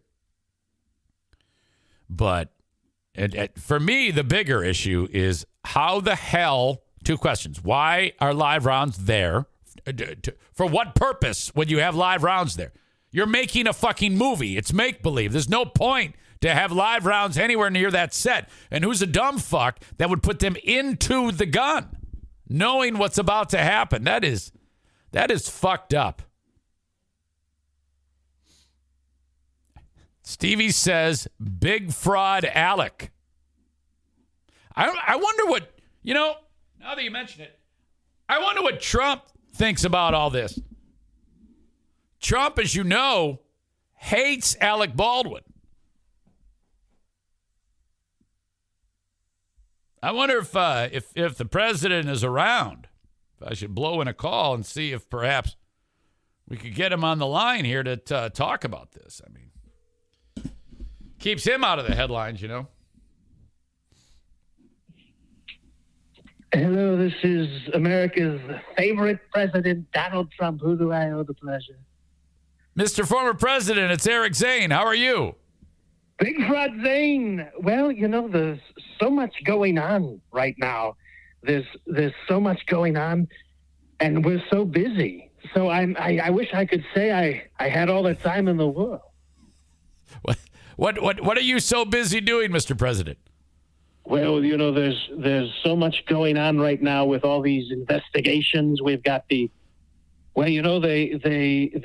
big witch hunts going on in New York with my company. They're fining my employees these great $1 million and things like that. Right. I did hear about that. Absolutely insane. I did hear about that. I saw that, and then you probably are well aware of the document fraud. Speaking of witch hunts, is there a witch hunt going on against President Biden right now? Would you call that a witch hunt too? Biden is such a clown when you think about it. The media they're not even looking into it like they did when the documents came my way. You know, these documents, by the way, these were just file folders that I found. They were like keepsakes. These people, they come into the Oval Office and they take these folders and these documents and things like that.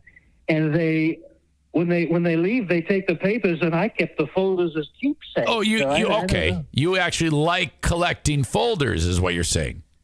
Well, of course. It's a neat little keepsake, like a trinket of sorts. Yeah.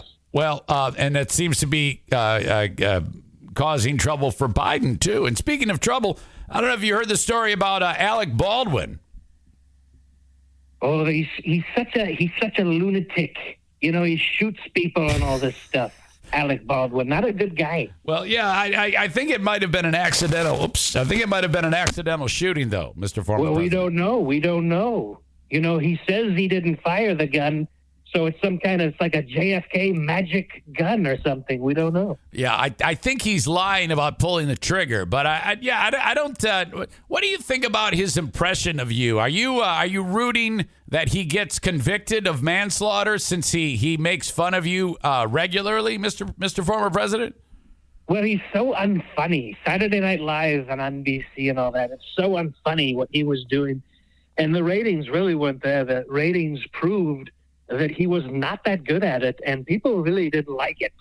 I know they didn't like that impression, and it really was not funny. Is there anyone, Mr. Former President, who you think does a decent impression of you that actually... I don't think it's possible to do an impression of Donald Trump, do you? I mean, let's be honest about that. I mean, why would you impersonate someone who's so perfect like me? Right. Why? Yes, that's a good point. But over the years, people have tried to impersonate you. But have you haven't caught wind of one that even sounds even remotely like you? The truth is, impersonations are so hurtful when you think about it. I don't think there's anything funny about it. In fact, if I had it my way, maybe impersonators wouldn't be around. Yes. I don't know. You would maybe put some type of law if you're reelected coming up in 2024. How's that going, by the way? As the days creep on. The media, the crooked media is saying that I'm not doing that much. I don't know if you've heard this. They're saying that I haven't done that much. The truth is, it's so far away. We've got so many big rallies planned. You're going to love it. We've got so much music we're looking into. We've got Miley Cyrus and such and so forth. We're thinking about doing great things with these rallies. Miley Cyrus is wow. I didn't realize she was a supporter of you. I thought you were stuck with Lee Greenwood and Leonard Skinner and stuff like that. Well, of course, we'll always have Leonard Skinner, but we're trying to really expand the horizon. Maybe get some Miley Cyrus in there. Wow. We don't know if she's going to sign that out of line, but the money's good for her. She could use the money right now. She could use the money. All right. Very good. I didn't realize she was in trouble financially. Boy, you seem to know everything, Mr. Former President. Well, of course. It's remarkable. Of course, very important guy, Yes. And, they got this this George Scamos. I think I'm going to call him. He's such a scam. Have you been watching the news with him? Yeah, George Santos. He's a fellow Republican of yours out of the state of New York. Is he a Republican? We don't really know. I mean, he says so many things. I mean, let's be honest. I don't even know. Do we know who he is? Well, he says he's had several identities, and he's a gay man who dresses up as a drag queen. What are your thoughts? He looks a lot like your governor when he dresses up like a drag queen. I was just talking about that. Actually, George Santos is an attractive woman. Do you agree or disagree, Mr. Former President? Well, I think she. I guess if he's going to dress up like that, we can call it she. Is that okay? I don't know. I don't know either. Very attractive. I wonder if maybe Gretchen Whitmer is George Scamos. Perhaps we don't know that. That's all. That's very interesting. Mr. President, well, I tell you what, I really appreciate you. It's always wonderful talking to you, sir, to take the time to talk to your pal, Big Fraud Zane. Always appreciate the call, Big Fraud Zane. I think maybe we've got great things in the future. I've got plans for you. Big plans. You're going to love them. I am always glad to hear that, Mr. Former President. You're fantastic. Again, a great guest on our show. I'm so lucky. Wonderful you're doing this. Bad publicity on Alec Baldwin as well. I got to thank you for that. All right. He really doesn't need any good publicity. Have a great day, okay. Big Fraud Zane. We'll catch you later. Thank you, Mr. President. There you go. The former president, Trump. I keep switching from calling him Mr. Former President and Mr. President. Stevie says, I don't think Miley Cyrus is hurting for cash. Stevie indicates that Miley is worth $160 million. So I don't know if that's reasonable to say. My God. Whew. Well, anyway, Baldwin's in deep shit. President didn't have too much to say about him, but I am very anxious to see how this story unfolds. Okay, moving on. The very last Detroit Lions game of the year. I'm wearing my Lions gear now, of course, off of that glow from that. It's crazy. A successful season in which they didn't even make the playoffs. But still, there's a lot of fervor for them, and everybody's stoked. But at the end of the year, they played at Green Bay on national TV. And on the Sunday night telecast, the players are allowed to introduce themselves ahead of time. They put a camera on them and say, all right, say your name and where you're from. And a couple of the guys said like their elementary schools, and one guy, Rodriguez, said, I went to Barry Sanders University, which is Oklahoma State. So that's cool. But Jamal Williams, the running back, he's kind of a clown. He's hysterical. He's like a child, frankly. In fact, I'm gonna play you this. Jamal Williams mic'd up. The guy has so much fun when he plays. Let's see if I can get you this. Jamal Williams mic'd up. Yeah, this is the one I want you to see.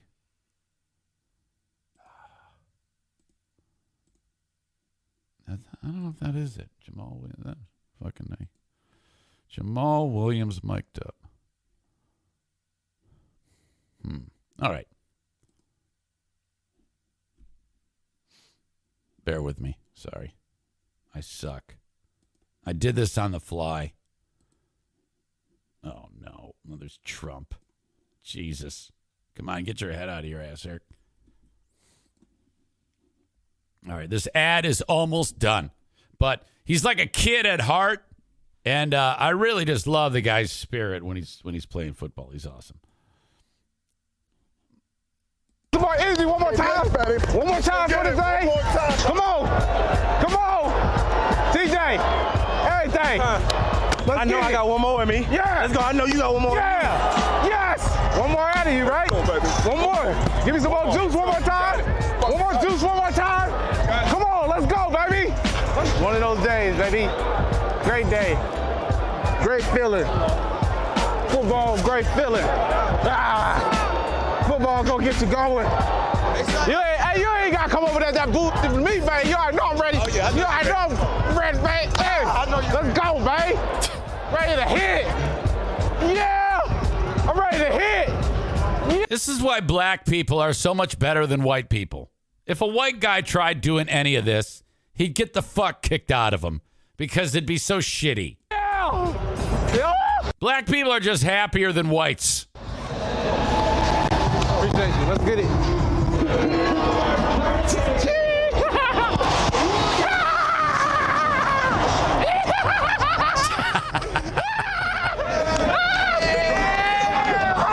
Yes, sir.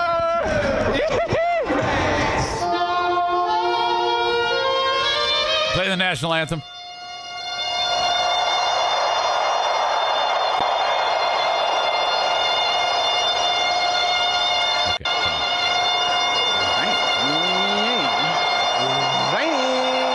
Okay, come on. Uh-oh.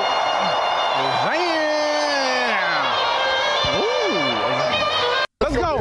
Let's get it today, baby. I wish I wouldn't have included that. Just being skinny. It's like it's something about just being real bony skinny. It's just hard to tackle. You know what I mean? Because you know you be like your shoulder there, but ain't no meat on them to hit. Yeah. All right, you get the idea.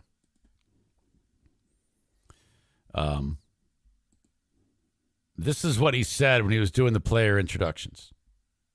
First swag Kazakage, leader of the hidden village of the Den. Now, I didn't understand what the fuck he said. First swag Kazakage, leader of the hidden village of the Den. But I learned that the thing he's got on his head. First swag Kazakage, leader of the hidden village of the Den. Now, sometimes, I mean, I don't speak black, so I didn't know what the fuck was going on there. I don't speak black, and I don't speak anime. But the headband was an anime thing, and what he was saying was an anime thing. Okay? And this reporter from some TV station interviewed. I'm about to get on people's heads for not being able to understand what I said. And then there's videos of literally online that with subtitles that explains what I said.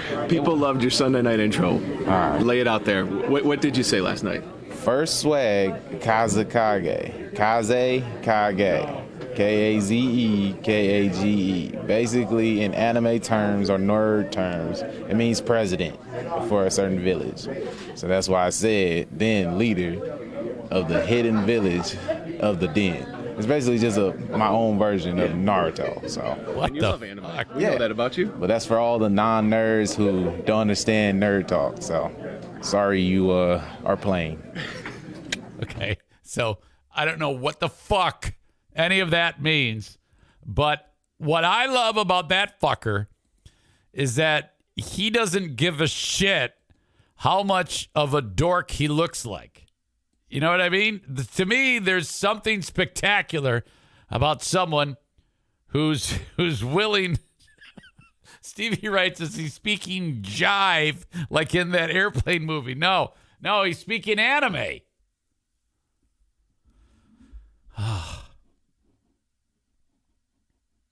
Kyler Wells says, what about Kirk Cousins? You like that? Kirk Cousins, that guy sucks. Holy shit. 4th and 8. He throws a 3-yard pass. What an asshole. Oh, my God. All right. Update. Thank you to my pal Stevie for sending this along. A lot of you may remember this moment right here.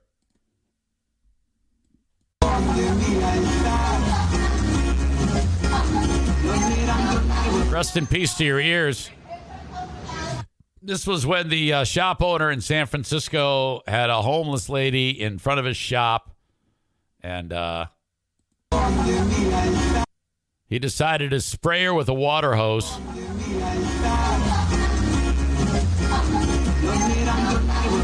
This is like one of the most disgusting things I've ever seen in my life. The way he's just standing there in that posture, gloating over her, demeaning, dehumanizing.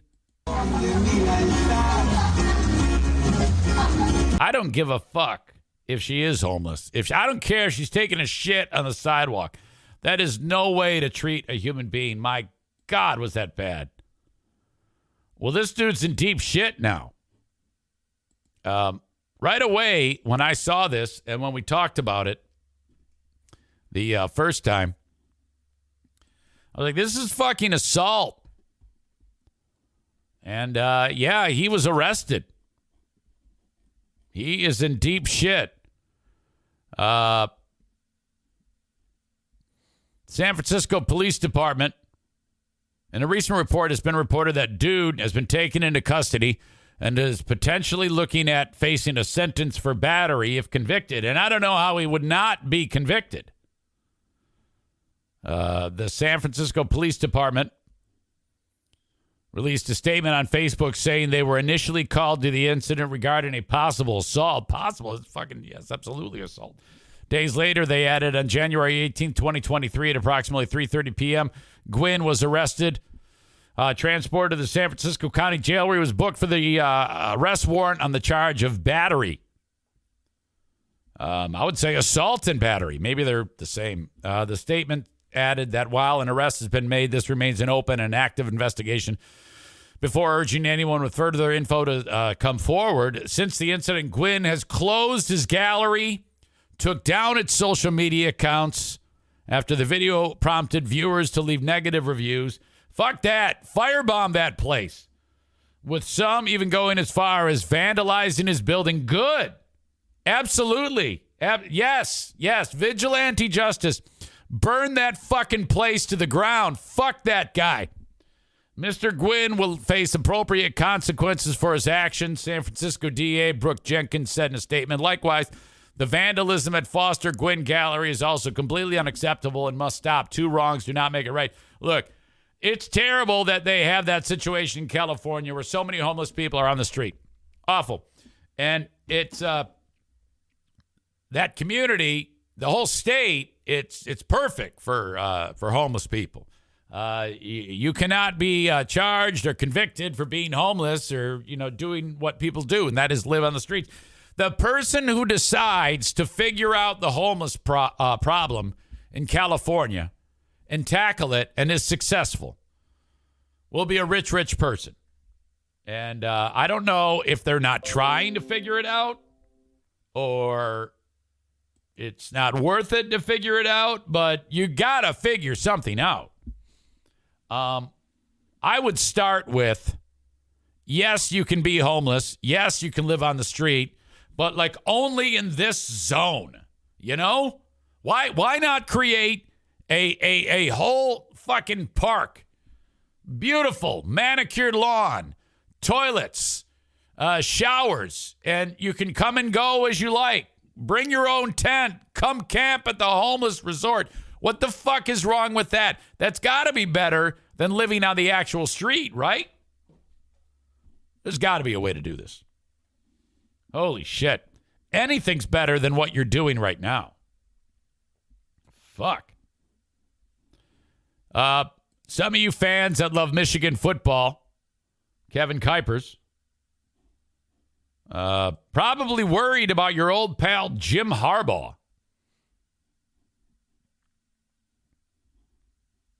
Kenny writes, vigilante justice? Good. Nate, who's a heartless, soulless prick, writes, yet she's not smart enough to move. Are you know what? That's disgusting. You're smarter than that, Nate Bull. You're smarter than that right now. Holy cow. You know that what that guy was doing was wrong. Nick says, would you let a bum set up shop in my front yard? Well, first of all, that's my property. The sidewalk is not that guy's property. So why don't you give me an example, Nick, that actually applies to what we're talking about here? There's no way to treat anybody. And you know it. Kuipers, his pal Jim Harbaugh, who's a dick, is refusing to agree on a charge. Yeah, I don't know that you can do that. I don't think that if the governing body, being the NCAA, says, we're charging you, I don't think you can go, no, you're not. Harbaugh is accused of reaching out to recruits at a time that he was not supposed to do that. And somebody narked his ass out. Harbaugh told NCAA investigators in multiple meetings this week that he will not agree to an unethical conduct charge. You don't have a choice, dick.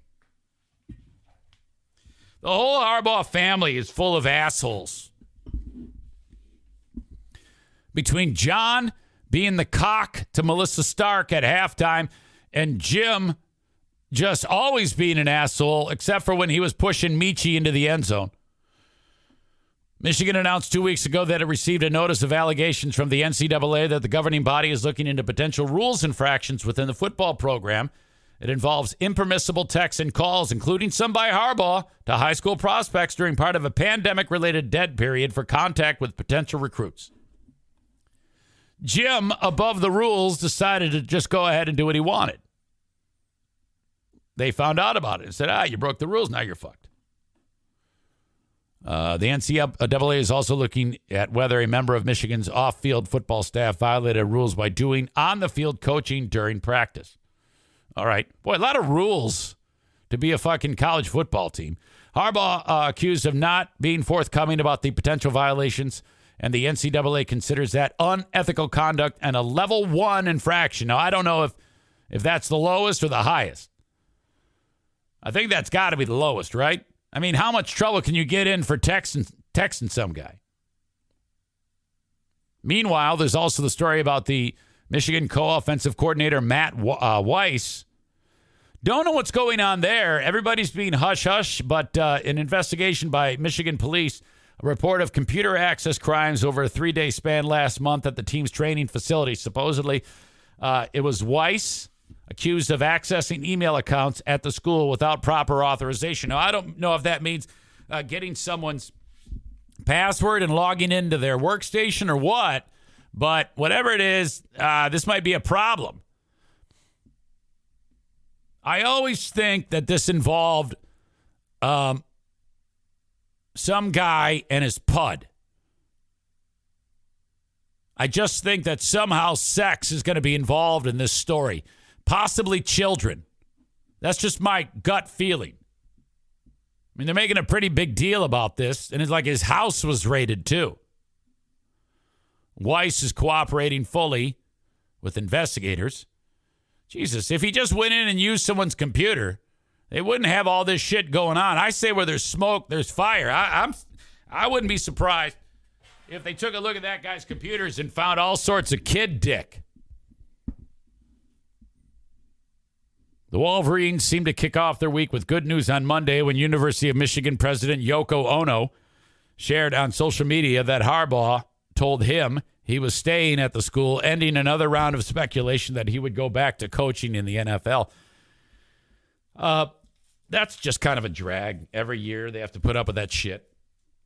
It's like, look, you either tell me now, I never want to hear about this again. Okay? If I'm Yoko Ono, I'll say, you got to come clean with me and never, ever entertain. We're going to pay you a hell of a lot of money, more than you'd make in pro football. No more of this fucking going on interviews with these other jobs, dick. Fuck you. In the country of Australia, look what they discovered. This is a toad. The previous world record was 5.8 pounds. This beast is 6 pounds.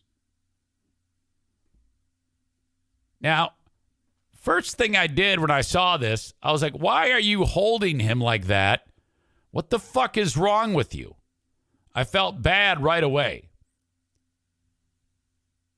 Here's a better picture of him. His legs are still held together. Look at the size of it in his face. He's like, okay, can I please go back to eating shit on the ground? Here he is in a bucket. They found this toad, absolutely huge. Sydney, Australia, 6 pounds after they stumbled upon it. Hang on, I got to sneeze. Oh, God.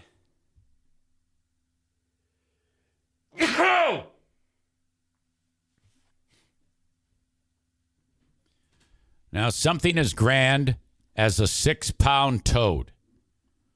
I mean, that's tremendous. But that's not the end of the story. What do you do when you get a 6-pound toad, Guinness Book of World Record holder? Never, ever in the world has there been a bigger toad, and you have it in your possession. Well, you kill it, of course, because that's what they did. They murdered the toad. They found the biggest toad that's ever graced the planet, a record that's stood since 1991. And they said, all right, let's take a picture of it. All right, who's going to kill it? And then they killed the toad. We considered naming her Connie after Conway National Park, but Toadzilla was the one that just kept getting thrown out there. So that kind of stuck. They even named the fucking thing. The animal was euthanized due to its ecological impact. The usual fate for the toads across Australia. What the fuck? I hate that. How?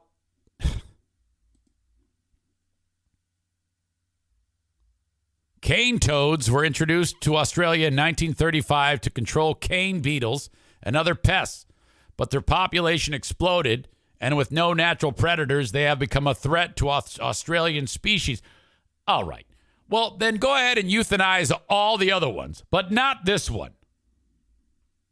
A female cane toad, like potentially Toadzilla, would lay up to 35,000 eggs. So their capacity to reproduce is quite staggering. And all parts of the cane toad's breeding cycle are poisonous to Australian native species. So prevention is a big part of how we need to manage them, he said. Toadzilla's body was donated to the Queensland Museum for research. That makes me so fucking sad. Jesus. My God. And who's the low man on the totem pole who's got to kill a toad? A big fucking toad like that, man. I mean, in my opinion, the fucking dick squirting the homeless lady on the streets of San Francisco, that guy deserves to die instead of the fucking toad. What a crock of shit. I'm fucking mad about that.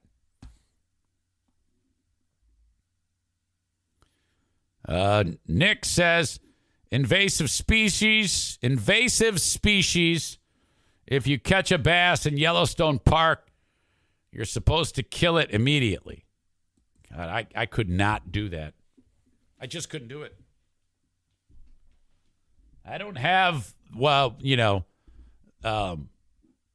that fucking instinct or killer psychopath gene that you fucking lunatics have.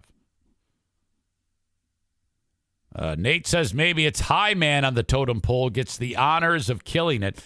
Nate strikes me as the type of guy who's going to go to Africa and he's going to shoot there's going to be a lion that's like 30 years old. And it's going to be like in a cage that's 1 foot bigger than the lion. And someone's going to put a gun in his hand, and he's going to shoot it in the head and go, look, I was hunting, and then take a picture with it or some shit. What the fuck? A pause in the action on Not the Best of the Eric Zane Show podcast. Say hello to my friends over at Impact Power Sports. That crew is amazing. Go see them in Rockford, Michigan. Check out all the fantastic toys that they have for sale. You can head to their website, impactpowersportsmi.com, to check out some of the inventory, maybe a side-by-side, ATV, motorcycle. How about a golf cart? They are Michigan's newest Yamaha dealer of Yamaha golf carts. The best in the business. Get it at Impact Power Sports, online at impactpowersportsmi.com. And they work on everything they sell, or if you have something that you didn't even buy there and you need some work done on it, they will do it for you at Impact Power Sports. You got to get this stuff fixed, okay? Because you tore it up during the nice weather, and then you repair the shit during the not so nice weather so you can tear it up again in the nice weather. Thank you, Impact Power Sports. All right. Let's see. Where am I here? 1, 2, 1, 2. Irvine's. My God. Irvine's Auto Repair, Grand Rapids Hybrid and EV. Keep your car on the road with preventative maintenance, or if basically the shit hits a fan, they'll help you any way possible. 616-532-6600 for Irvine's Auto Repair, Grand Rapids Hybrid and EV. Their website, irvines.com, ervines.com for more information. Okay, we're rolling on with more of Not the Best of, the Eric Zane Show podcast. Hello, friends. How are you? Oh, my gosh. We meet again for another edition of the Eric Zane Show Patreon bonus podcast. Oh, man, I just feel spectacular. And it has to do with cleaning this room. Who was it? It was some Army major who said, wake up every morning and make your bed. When you make your bed, you feel you've accomplished something. You get something done. And I agree with that. Do I do that? No, fuck no. Just get up and go.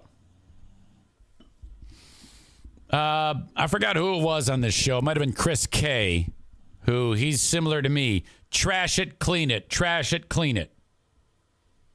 I'm good at trashing it. But I'm very good at cleaning it, too. I love cleaning shit up and then looking at it and going, yeah, I got something done. A week previously, I scrubbed the floor of, we have this walk-in pantry. And first of all, I organized everything in the fucking pantry. And I threw out all the expired food. And then the cans of shit, you know, and to scrub the floor. And I was like, everything's organized. Looks like a fucking mini mart in there. And smells clean, looks clean. It is clean. Yes. And then when the guys deliver the washer to the house, the clothes washer, this room's a pit. We got to clean it up. You got a new washer in here. You can't have a fucking filthy floor. Scrub the floor. Yes. And then this room. I can count on one hand how many times I've actually cleaned this room. But it involves unhooking everything.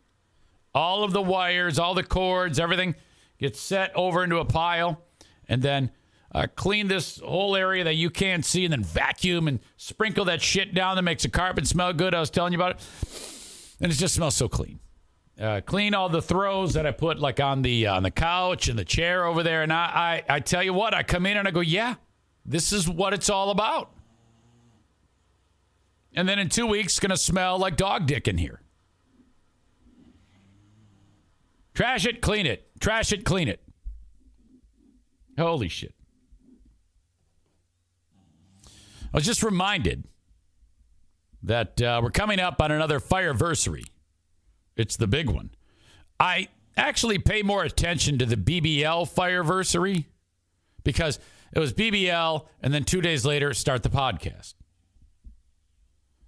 I think I was more clear in mind after that, the BBL fire to this. My mind was clearer than when I got fired from Free Beer and Hot Wings. I think a lot of that had to do with because, you know, I was kind of like whittled down to nothing with my time at BBL. Remember, they had cut my pay in half. So I wasn't making shit. Well, no, I was making a good living, but not nearly what I was, obviously. Cut in half. Holy shit, 50%, that's a lot. Truth be told, what I do on this show, I make considerably more than what I made on BBL. And that's like a real brag right there. I'm very, very proud of that. Make no mistake. But it's a lot of hard work. I spent a lot of time doing this. More than I've ever done. I do more work doing this podcast than I've ever done in anything in my life. And when I say work, it's pretty much mental. But it's an unbelievable amount of time consumption to make this happen. And what am I motivated by? Fear. Truth. But we're getting dangerously close to the day when it all came crashing down. Boy, I can look back on this and laugh now. But February 5th was the day, and I'm not sure if I have the audio of that day. February 4th was the day before where I got the... I had the basketball game at the Deltaplex when the shot clock didn't work. And I remember like, oh, man, this is going to be great to talk about on the show.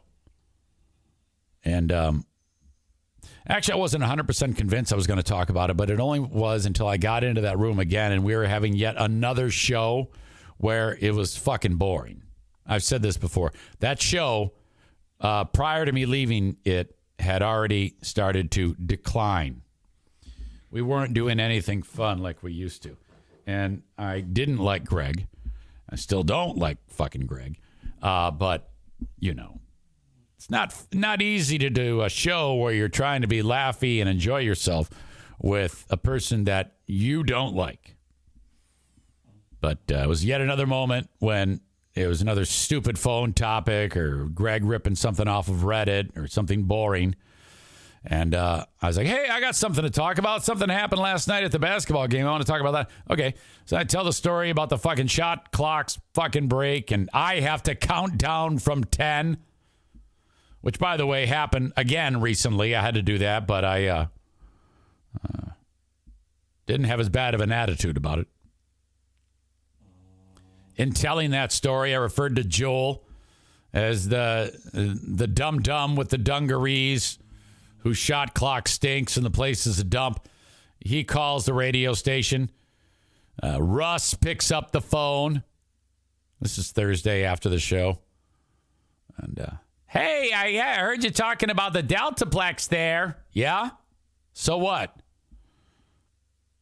Well, I'm probably going to get a phone call from Joel Angloy. I go, and? Yeah, he's not gonna be happy with that. Just letting you know. Uh-huh. Okay.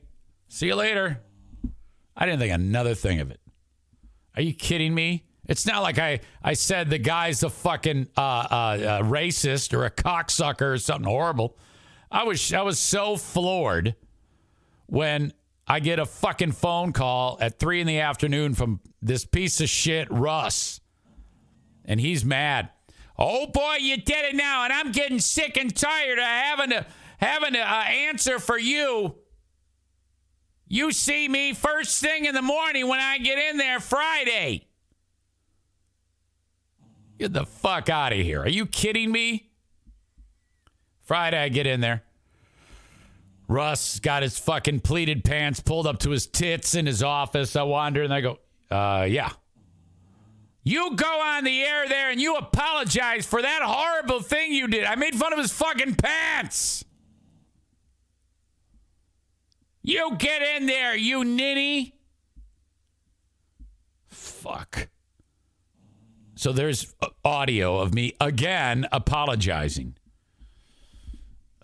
One day I'll find that and unearth it, and we'll go. Ben and I will play it on the Who Are These Zanes? We should go through clips of all of my apologies that I didn't mean.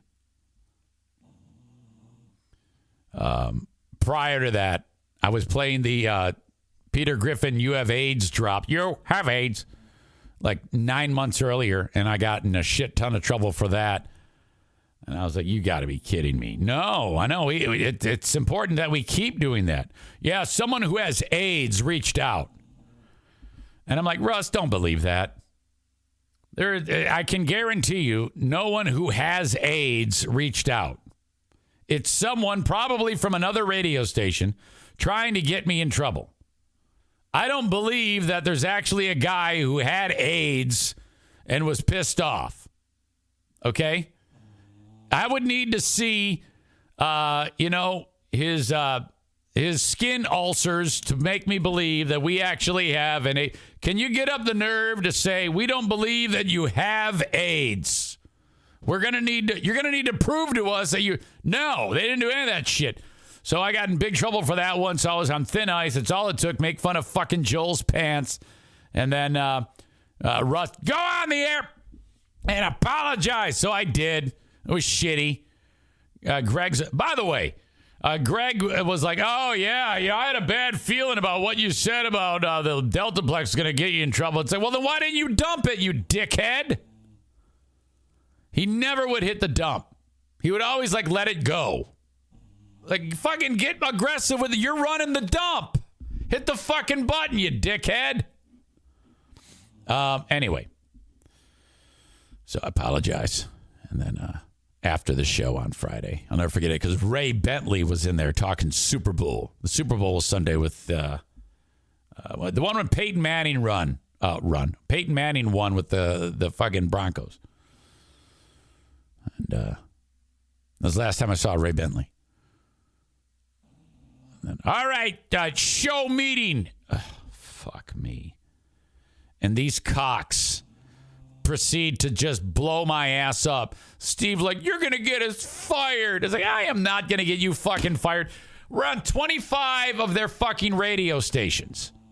If they fire us, they have to find 25 new morning shows, you fucking dicks. Fucking grow a pair. Nothing's going to happen. Shut up.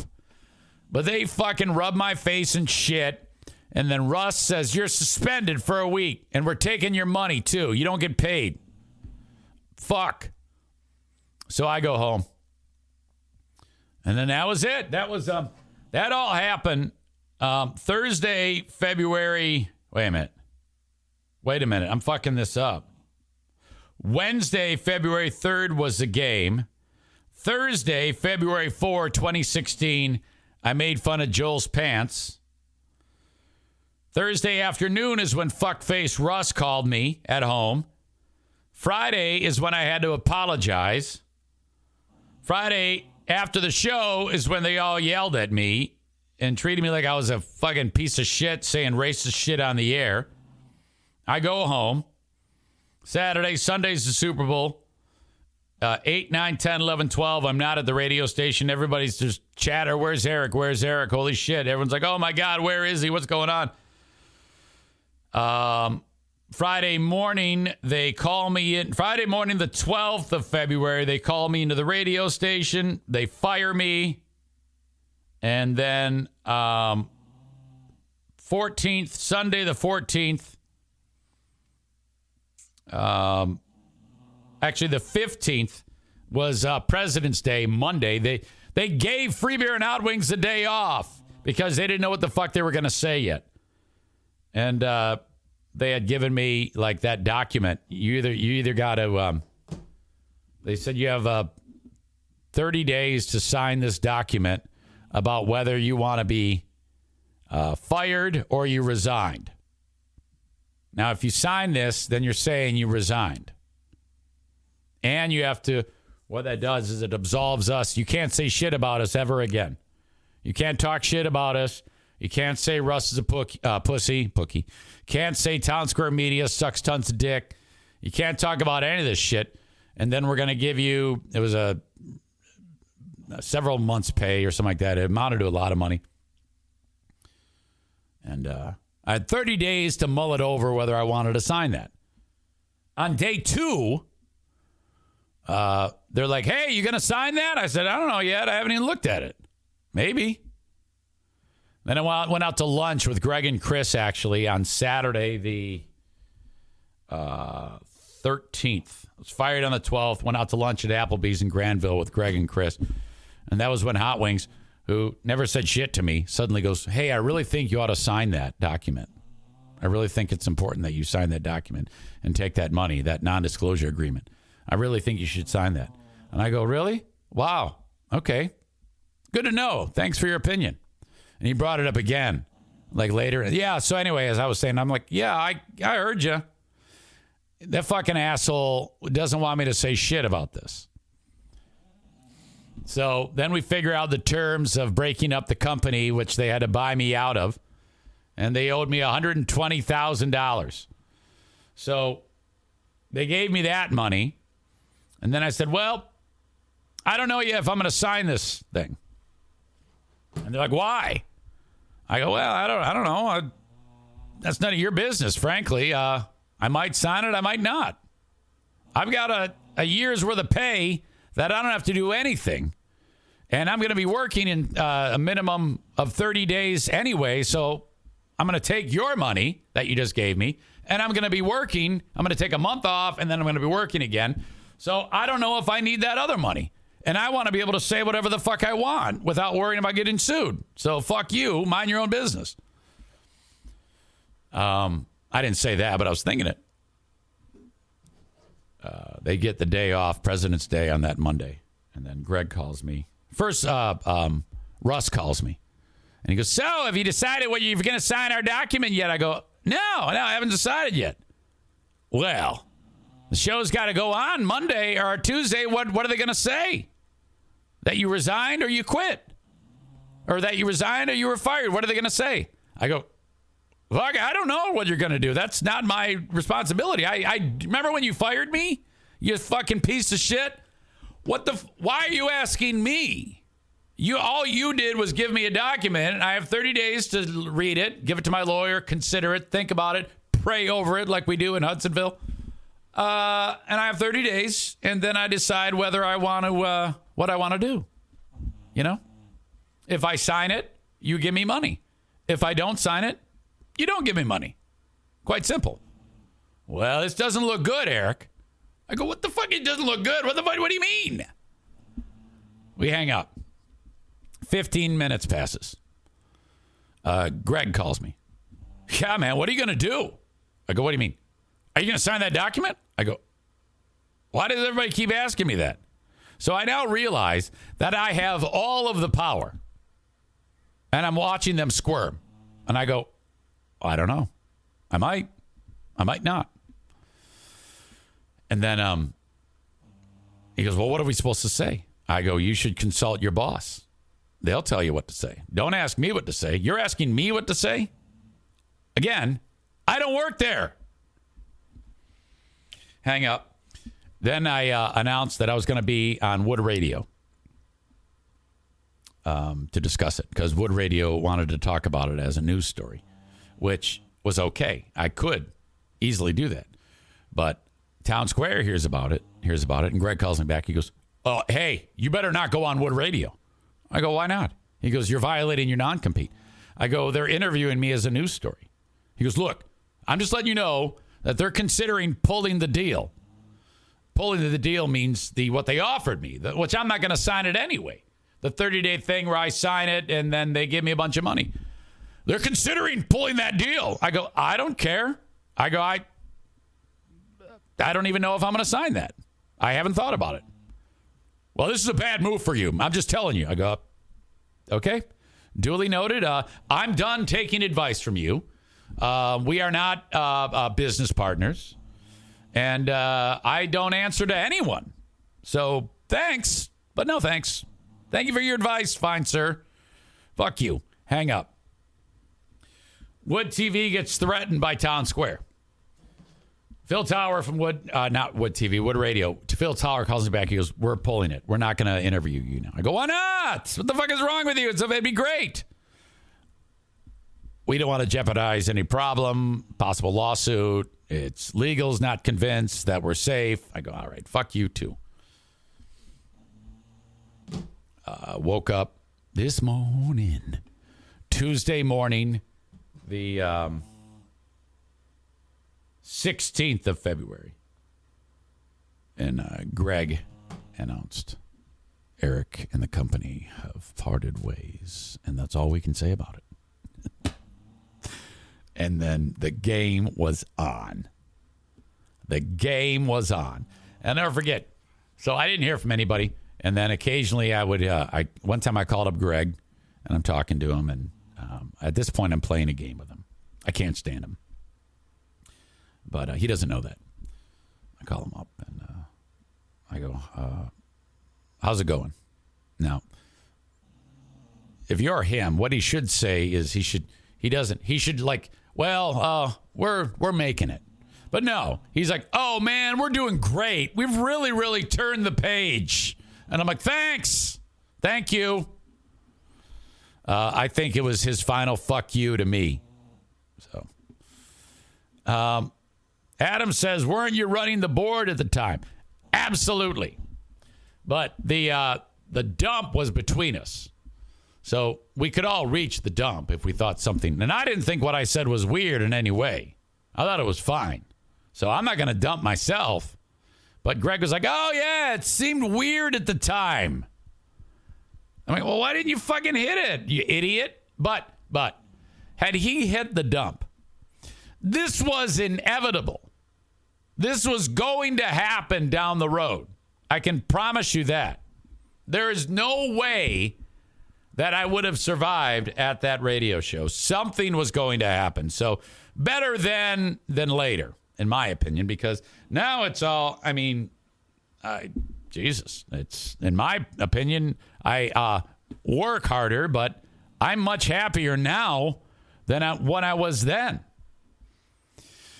Ladies and gentlemen, let us get into the man telling his story about what it's like to get attacked by a grizzly bear. The guy's name is something Perkins. Wes Perkins. 65-year-old Wes Perkins in 2011 had his face ripped off by a grizzly bear. Here's Wes. I'd have thought he'd have looked worse. You know, I mean, look at that. That's a stock image of a bear, but obviously the one side is a disaster. But again, he would fit in very well with a lot of the communities around here. Now, we're going to hear from Wes in just a moment. A little bit of background, though. Wes Perkins, 65-year-old former fire chief, not only lived to tell the tale, but wants to help anyone else who has gone through something similar. Now, I don't know why he's even bothering, because he's a miracle that he's even alive. And I doubt there's like an army of people who've had their face gnawed off by a grizzly bear, but still, Wes wants to help, so here you go. Now, in my opinion, Wes would be more suited to be able to tell his tale in like a book. And you'll see what I mean in a second. Wes is from Nome, Alaska, and him and his pal Dan and Dan's son Ed were out in the mountains on a hunting trip. And then off in the distance, they see a large grizzly bear. And for some reason, they wanted to track it, perhaps even hunt it. You know, I mean, we all know Fred Bear. Some of these teenage thrill seekers really want to get a thrill. Have them go up to the great Northwest and tangle with a grizzly bear, a polar bear, or a brown bear. Well, get their thrill, and it will cleanse the soul. Maybe you wanted to cleanse the soul. But they lost sight of the creature. Out of nowhere, bear reappears, much closer than they had thought. Wes says, I turned and saw the bear full charge.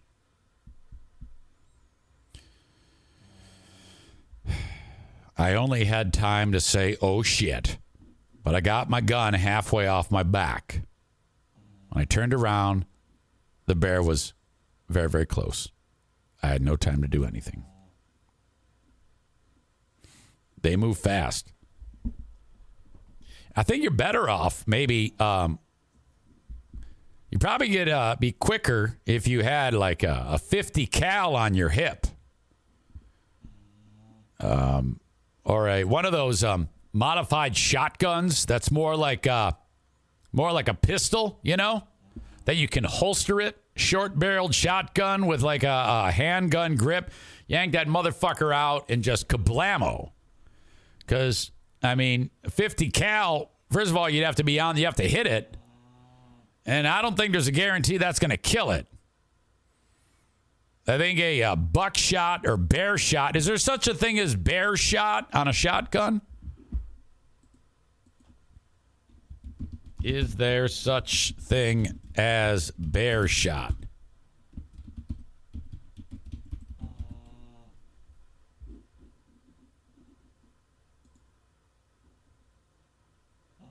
Oh.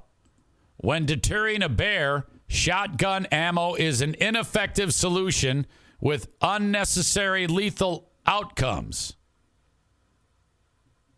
Well, if it kills it, I mean, if you're using it for self-defense, I would say that's very effective. Well, sure, if you're shooting with birdshot, for fuck's sake, but anyway, I don't know shit about this. All I know is that if there's a big fucking 700-pound grizzly bear running at you, the one thing you want to be sure of is, killing it. The bear began to maul Wes, chewing on his face. The attack now has become the subject of a short documentary by filmmaker Donnie Rosie, who was in Alaska for another project when he found out about Wes. I look back and the bear's on top of Wes, Dan told Rosie in the film. Dan said that he immediately grabbed his gun and started shooting the bear. The 8-foot-tall bear, this is a dinosaur basically, then began to charge at him. Don's son, Ed, started to shoot the bear too. Eventually, they shot the fucking bear enough that it eventually died. I probably saved Wes's life and my son saved my life in the same ordeal, said Dan. And this is Dan right here. Now, this is like what a guy in Nome, Alaska looks like. They all look like Sam Elliott. So there you go. That's Dan, a guy number 2, and his son is the one who shot the bear off of him. Now, Dan here in this video, or this picture, he looks like Sam Elliott and about 70 years old. He's actually probably only 30. But those people up there in the Northwest, these are all fucked up people to begin with. So I'm actually rooting for the bear in future brawls. I feel kind of bad that the bear died. I mean, these assholes invading the bear's territory like that. What a bunch of assholes, you dicks. Jesus. So anyway, let's get into Dan here. Now, I don't know why the fuck he wants to tell his story. Like, actually on camera. This guy, he must have a lot of confidence and not have any mental damage from when the bear ate his face. Okay? And I say that because if he had suffered some degree of mental damage, he wouldn't want to be seen or heard. You remember that one chick she raised the chimpanzee, and then the chimpanzee ate her hands off and ripped her face off. And then until she got the face transplant, she had that big lampshade over her head. She went on Oprah. You know what I'm talking about? You ever see that? And she's like, and that's what you do. If you get your face ripped off by a wild animal, it's okay. Just put something over your face. Nobody wants to see that shit. But Wes here, he doesn't give a fuck. All that thing, the fun and the pain, a little bit, kind of over half. Okay. Well, we start off bad already. He swears to God that he speaks clearly. We have yet to understand one word that this guy has said. Let me back this up before I get into that.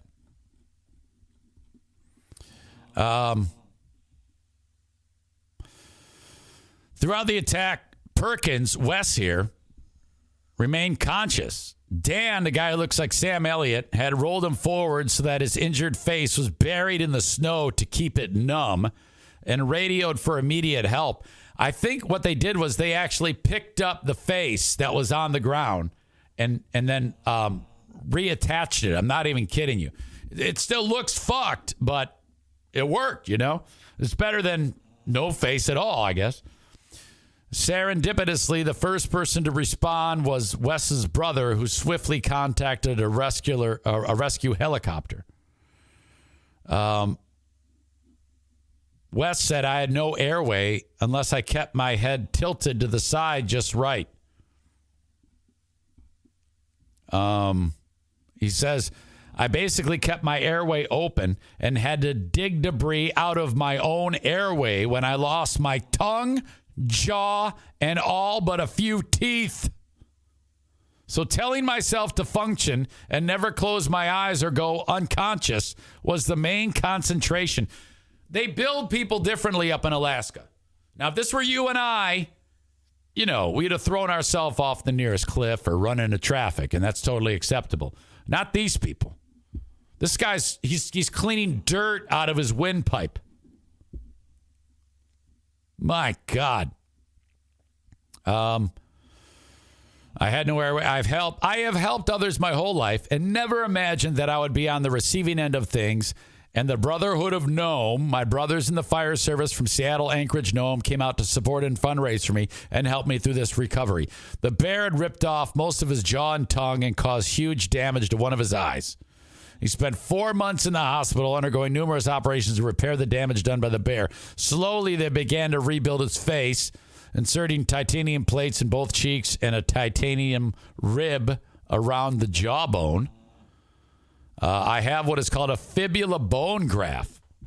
They took my left fibula from my lower leg and made a jaw out of it and inserted it in place of what I had lost. So it was a big surgery with lots of surgeons doing their part, and I had the best care.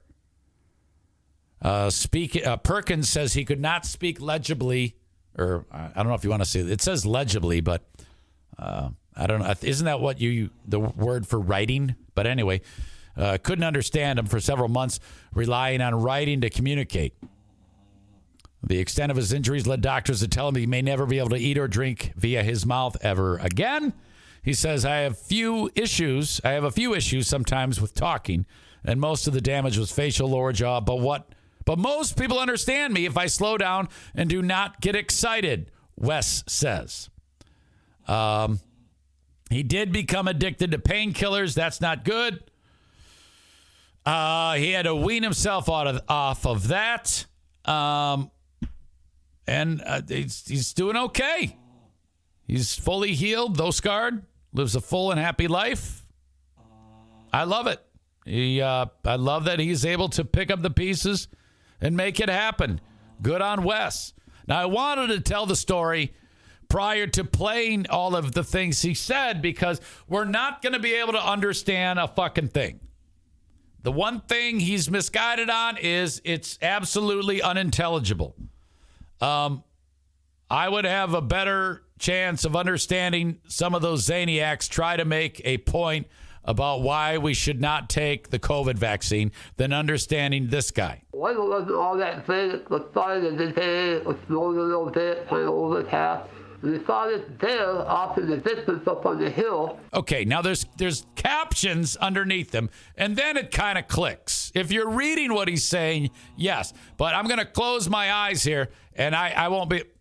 And the root was a nice sized bear, so we went up over towards it, and it disappeared up in the Yeah, it's not happening. snow had melted. It was on the 15th of May, so the snow melted up on the hilltop. Eventually went around the hill and found it. Okay, so this is hard to watch and hard to listen to. I'm not going to sit here and torture this guy and just tell him that he stinks at talking. I give him all the credit in the world for doing this. But you would think that of all the extensive work to give this man a normal life, they could have done, I mean, there's got to be at least one more surgery you can do, right? It was off a few miles off the hill, but and so they drive along the thick, falling fat, and then disappears. This guy should have a morning show with Bethany from the Ben and Bethany show. Ed was ahead of me, right behind him. I need this guy to start dropping MFs. I need to hear him swearing. I thought. Maybe him and Shannon Sharp could do a show. We thought it there. Oh, to come. Well, tracking, and all of a sudden, so then we got down, we were tracking. We had seen this bear going up. Okay, now this is Dan, his friend. You're going to hear from Dan, who he speaks actually worse than Wes, because he's got one of those things going on. Ed was ahead of me, but the tail was. Seen this bear going up over the hill, and we went up over the hill, and when we were. My name is Dan Stang. I'm Wes Willie's friend. On top of the hill, and we seen it going up the valley, so then we got down, we were tracking. Yeah, he's got one of those wet mouth lisps going. I'd rather listen to Wes than listen to Dan here with his fucking spongy jizz mouth.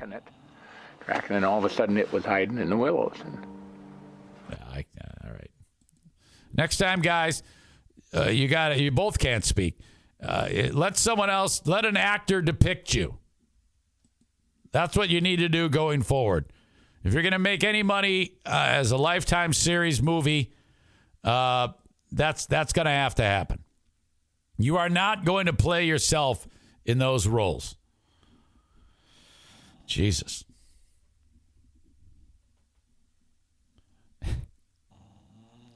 A little reference to Jocko.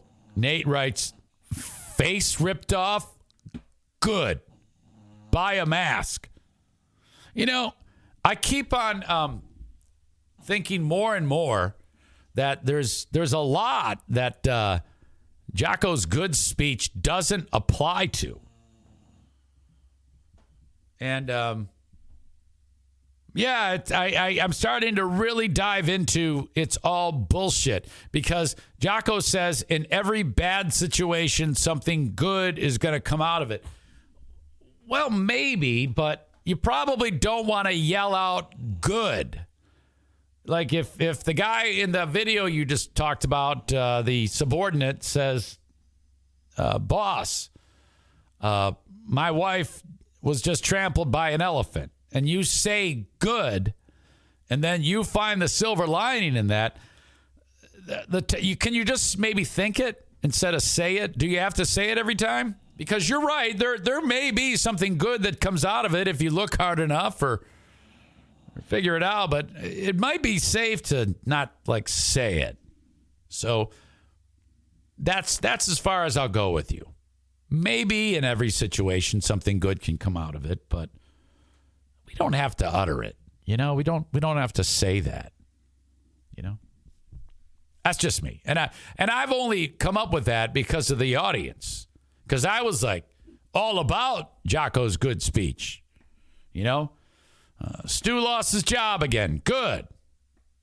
Time to go get a new one. I don't know. You can apply anything to it.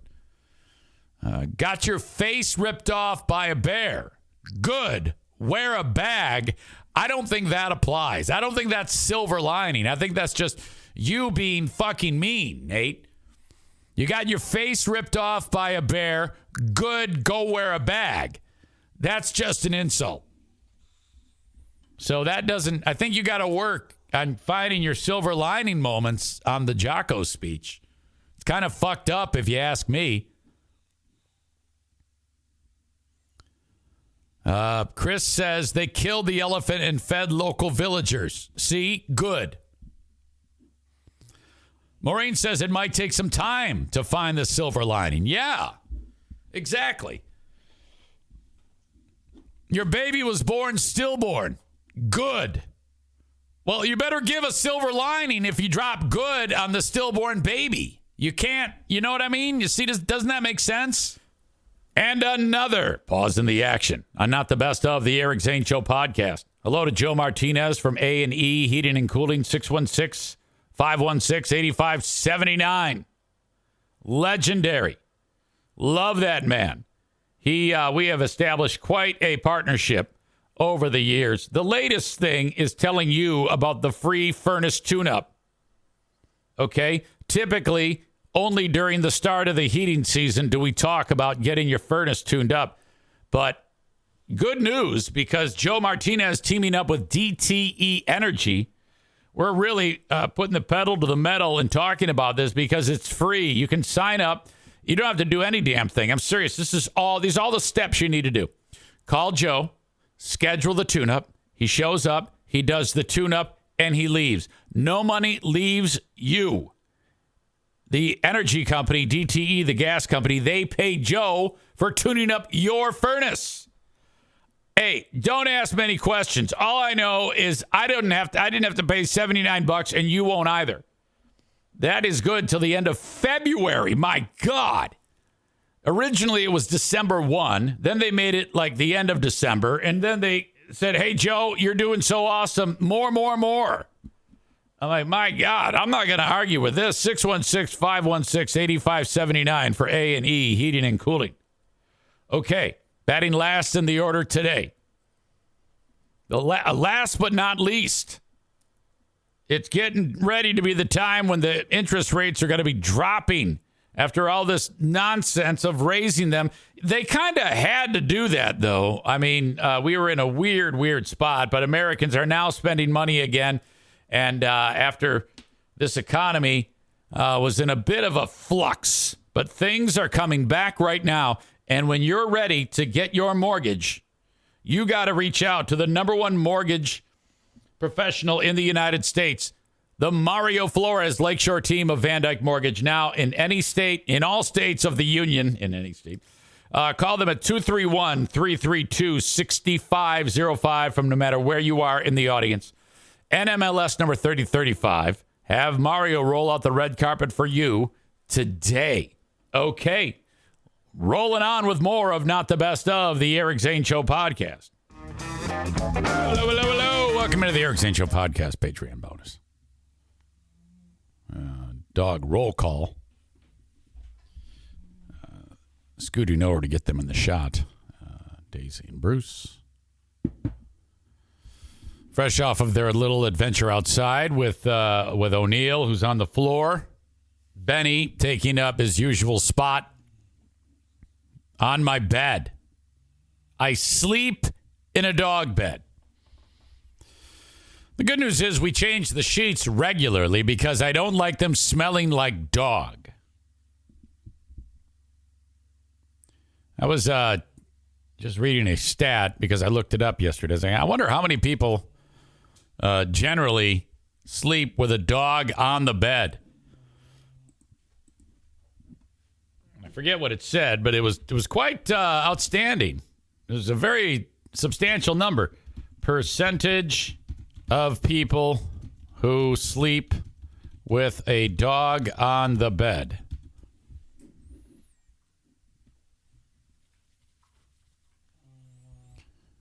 %46% of respondents sleep in the same bed with a pet.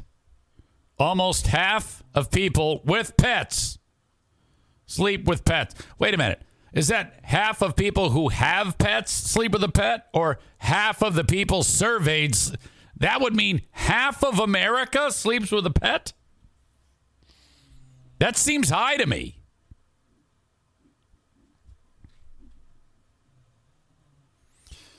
It says from the American Academy of Sleep Medicine.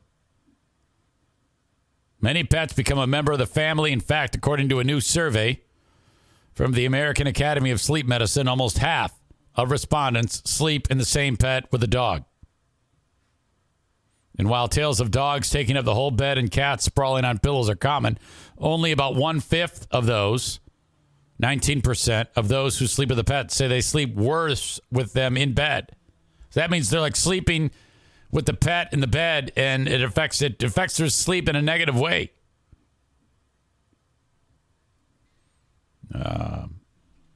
Nearly half of those who sleep with a pet report they sleep better with a furry friend.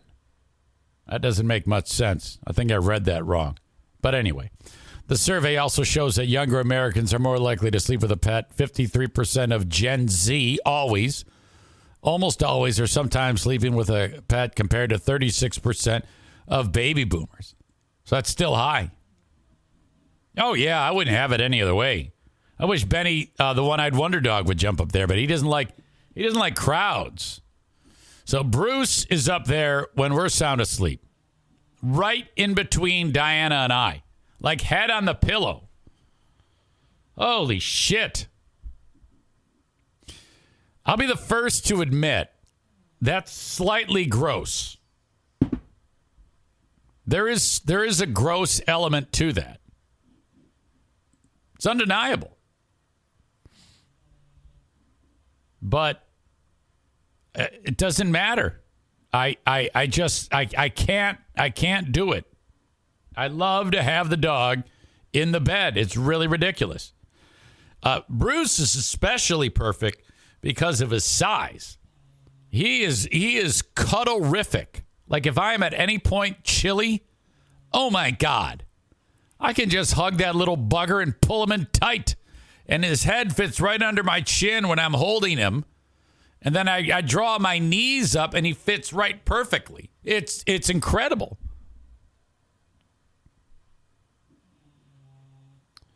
I got to get a phone call from the president.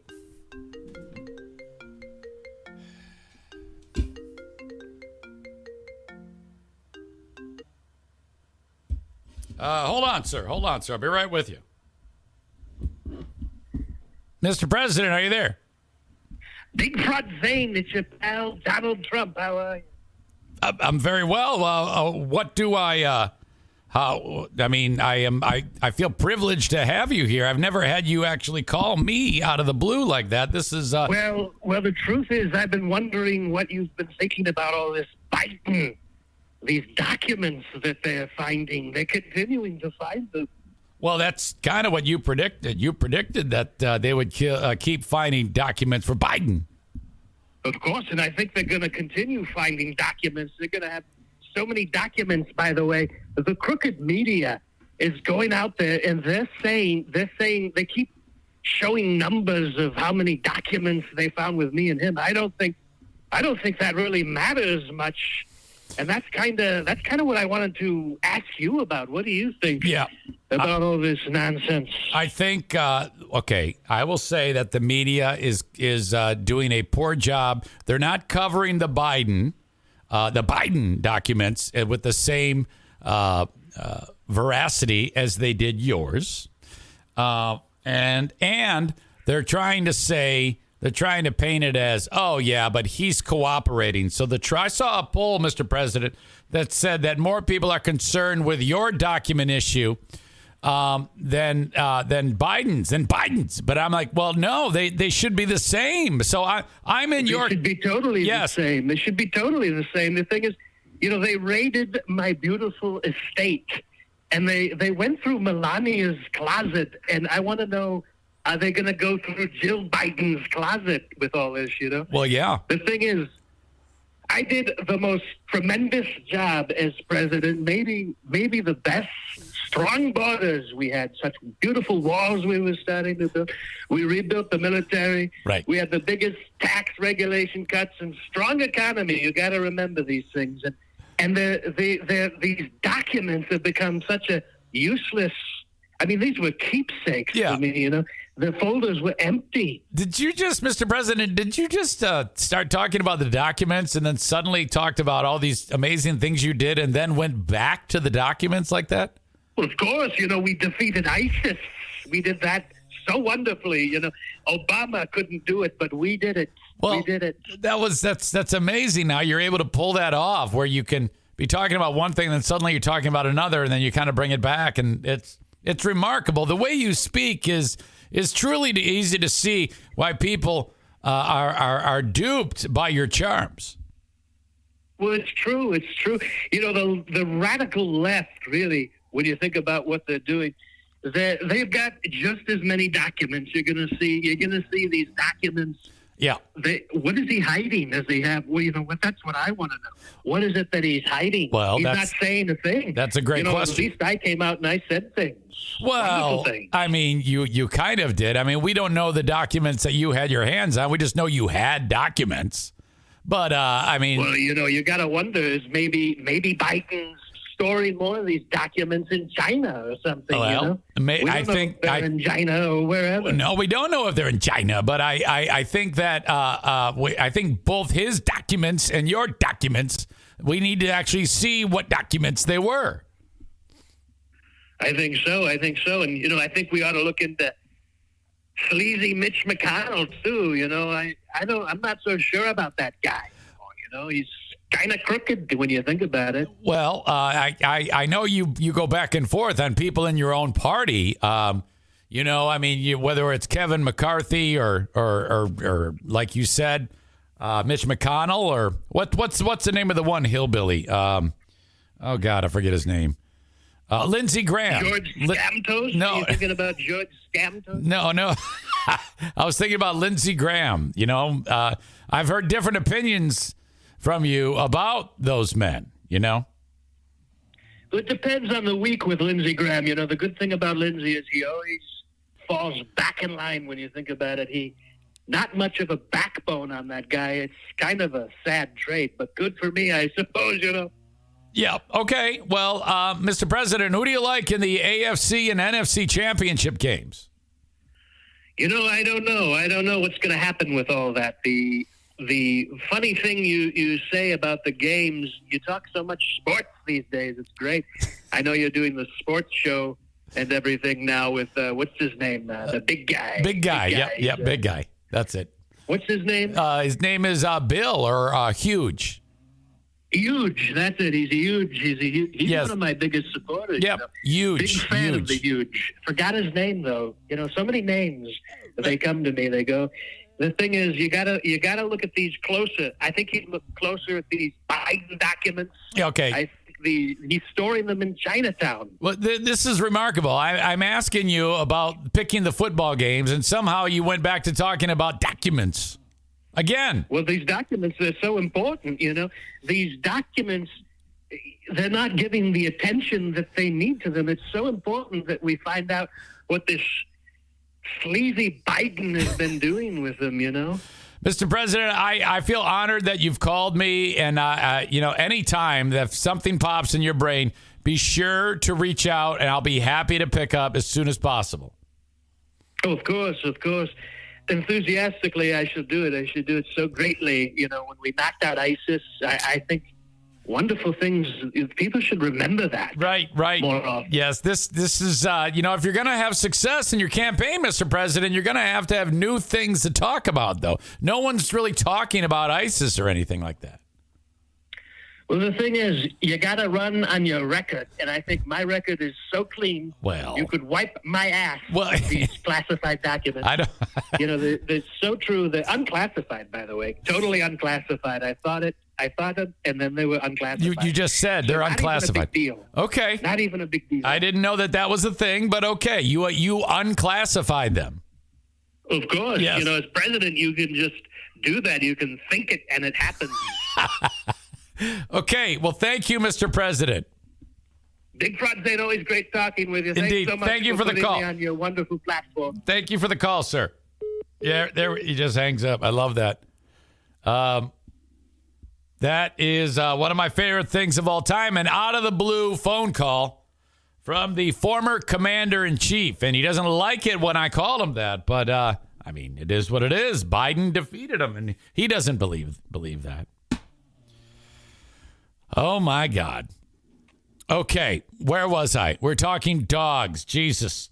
And that's it. I got nothing more. You know what? I do have something more on dogs, because let me go over some numbers with you for our great brothers and sisters in the Netherlands. Now, here in this portion of Michigan, it's so Dutch. One of the communities is called Holland.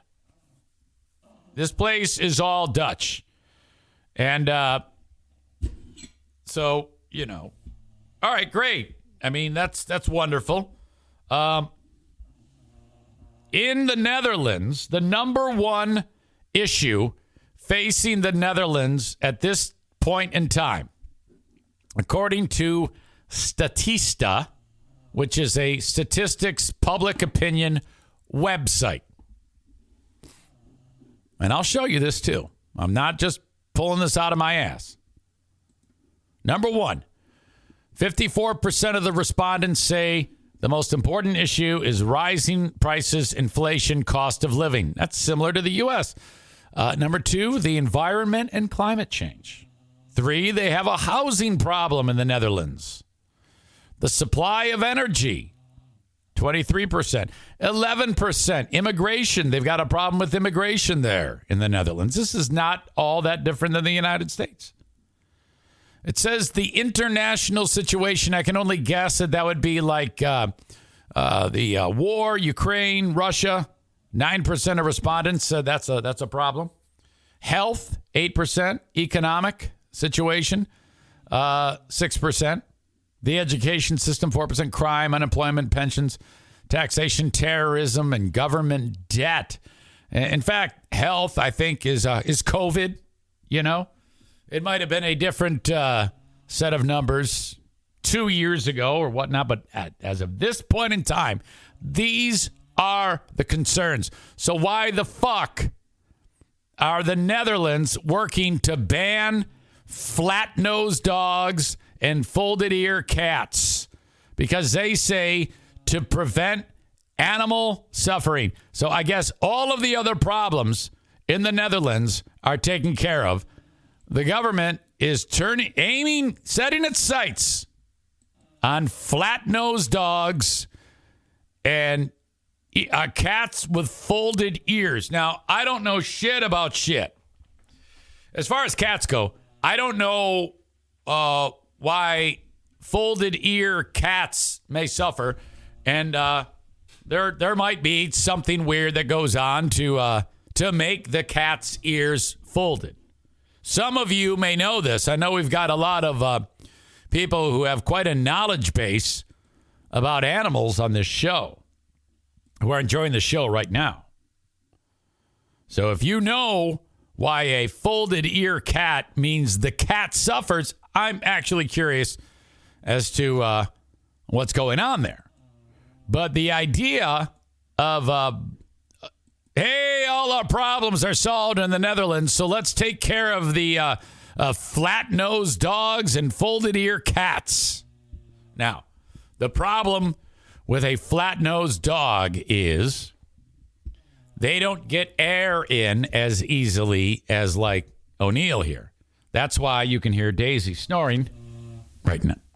Right now, let me turn up this mic. You'll hear.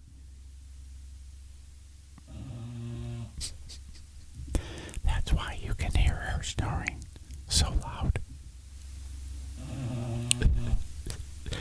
Because she's got a flat nose. But that's her telling you that she's very content and happy. This sounds like a Frank Zappa song.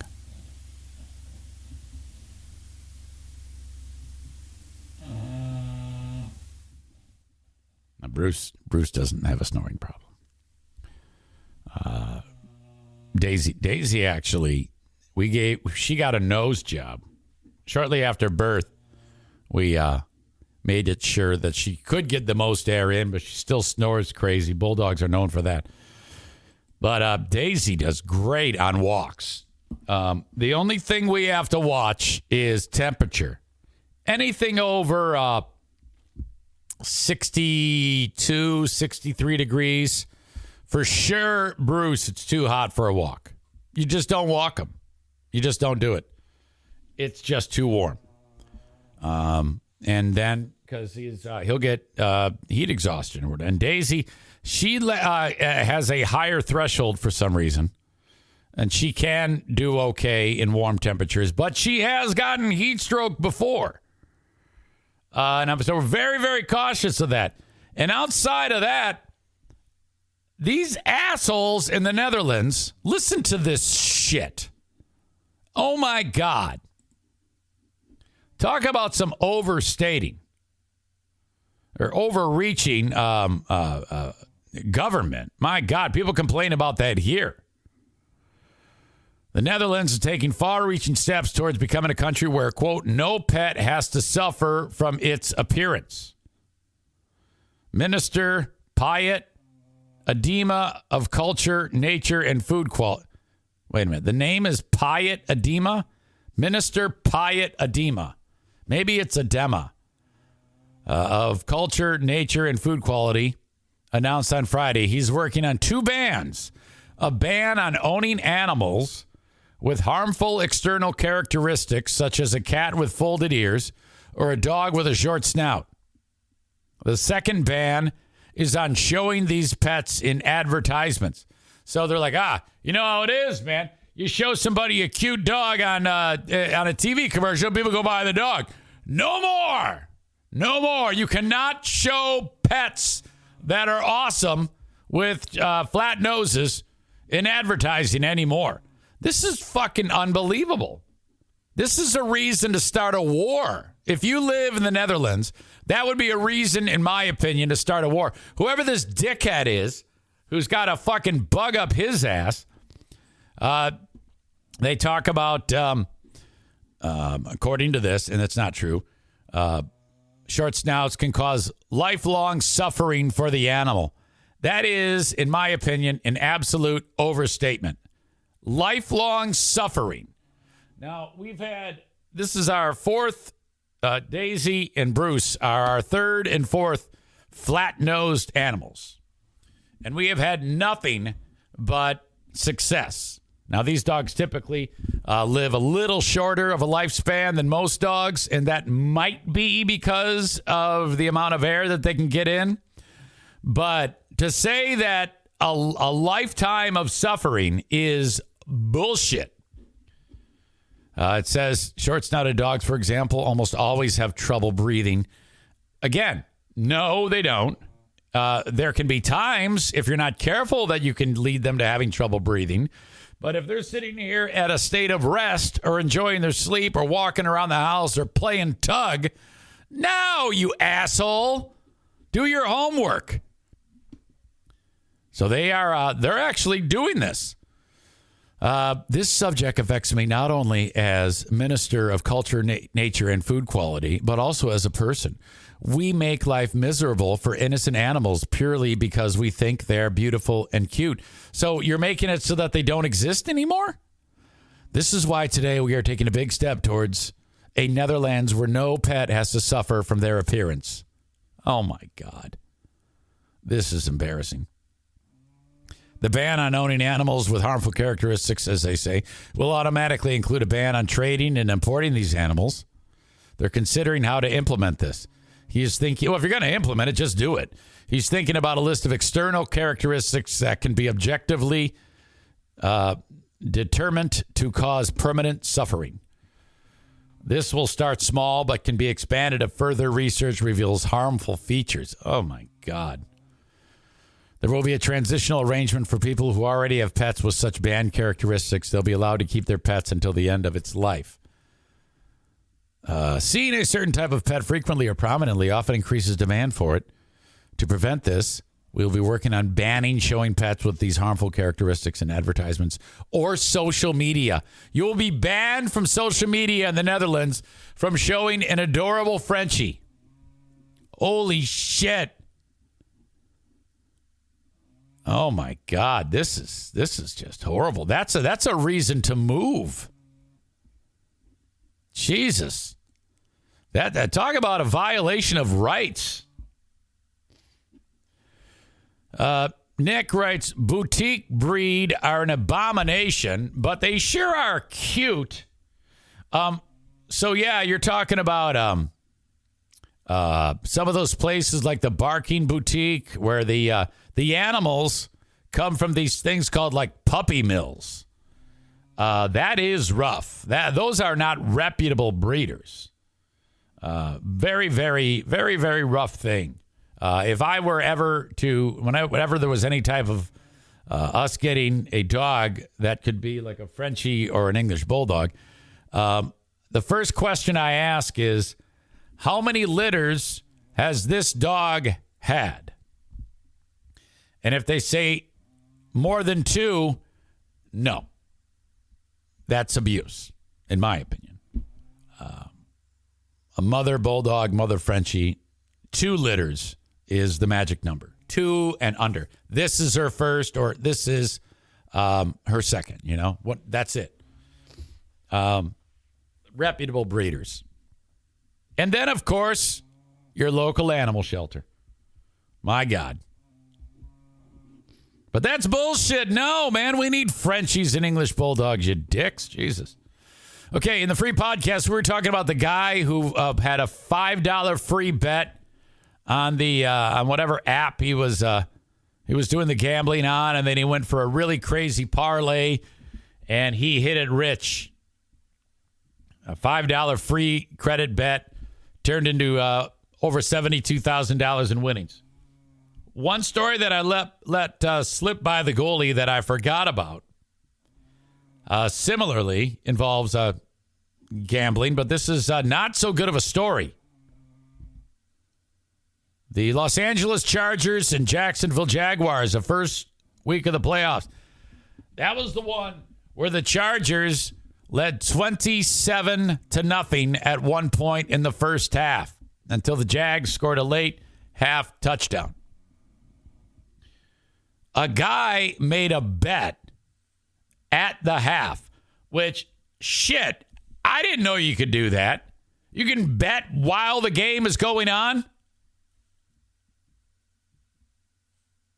DK Sportsbook confirmed that this bet was indeed made. A dude wanted to make a quick $11,200. Now, with a bet like that you're most likely to win because the team had a 27-0 lead just before the end of the half, you're going to have to put a lot of money down to win that. And this dude did just that. He dropped $1,400,000 on the Chargers to win that game in order to win $11,200. So after he dropped the $1,400,000. Once the Chargers win, it'd be $1,411,200. But the Jags came all the way back, and he lost that money. Oh, my God. Fuck. That makes me sick, and I didn't gamble it. Ugh. They don't know who originally placed the bet. They just know that the bet was placed. A fool and his money will soon go separate ways. $1,400,000. The greedy fuck wanted to earn another $11,200 on a gamble, and he fucking lost. Serves him right. If that were me, shit, man, I'd have to be institutionalized. That would be like a rock bottom moment where I throw myself on the ground and cry. Oh my God. Don't gamble on sports. Shit. It's very difficult for me to say that because I've got my sponsor, my bookie, at least for now, that I promote. But fuck that. I'm not doing it. No, you can. I tell you what, you gamble and you tell me how you did. But knowing me, man, This would be a disaster. Shit, fuck. Oh, God. Audio check, video check. Ken Jennings came to West Michigan, the host of Jeopardy. I think he's like one of 2 hosts, right? With the chick from Blossom. Ken Jennings, who, I tell you what, if you remember, I should have brought the NFK there to see him because the NFK hates Ken Jennings. I mean, like, if he's on TV, you're going to see double fucking shit. Fuck you. Fuck you, motherfucker. He hates him. Jennings showed up. I don't know. I guess Calvin University brought him in for a speaker series. So super conservative university brings in Ken Jennings. So you know where he falls politically, because if this guy was anything but one of these right-wing nuts that live where I live, they wouldn't have brought him in. So audio check, video check. Here you go. Got a visit from a man who's become a household name over recent years. By the way, I noticed when I was watching this before I went live on the podcast, he's got a speech impediment. He's one of these guys who when you say S's, your tongue is supposed to stay behind your teeth. So Ken Jennings, my tongue is behind Jennings. Calvin University hosts Ken Jennings. He's like, if you were reading that, it would be Calvin University host Ken Jennings.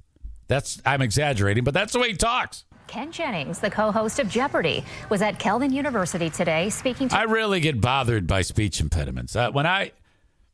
If someone's talking to me and they've got a horrible speech impediment, I want to shake them. I'm like, okay, no one's listening to you because all they're listening to is you fuck up the words. Okay? Go to a speech therapist and fix that shit. To a large group about why it's important to be a generalist this day and age. I don't know what a generalist is. Ken Jennings is telling us to be a generalist. Okay. I remember Ken's legendary run on Jeopardy. 74 wins in a row worth some $2.5 million. Jennings says being a generalist helped him achieve that milestone. Jennings spoke after Jeopardy's position after all these years and why it remains so strong. So right now, he's talking about being a generalist, and they haven't told us what that is. So all of this story makes no sense to me. Jeopardy's in a unique position because it's watched kind of universally. You know, it's popular with young people, old folks, red states, blue states. So Jeopardy's kind of this rare arena where America still comes together. And the thing I love about it is Jeopardy is the TV show where facts matter. You know, you can go on Meet the Press and get away with 12 lies. Okay, there we go. There we go. That's why they brought him in. That's why they brought Ken Jennings in to take a shot at the quote-unquote mainstream media. On Jeopardy, the fake news is absolutely not going to cut it. Like, we're in an arena where knowledge and expertise matter. By the way, Jennings was announced. Jeopardy was at Calvin University from a man. I want to back up so we can get an idea of who was watching this January series at Calvin University. Name over recent years. Ken Jennings, the co-host of Jeopardy, was at Calvin University today. Okay, what do you notice about this crowd? What stands out to you? Holy fuck, look at all of the ancient people. Okay, now, they all have hair that looks like mine. Oh my God, look at these old cocks. The only color I see is gray. Not one black guy, not one person under 55. Fuck. A lot of rich, old, conservative cocksucker money. Fuck this. Speaking to a large group about why of MAGA. Look at this dude with the hair. He thinks he's something over here. It's important to be a generalist this day. The fuck is a generalist? I still don't know. You may remember Ken's legendary run on Jeopardy. What is a generalist?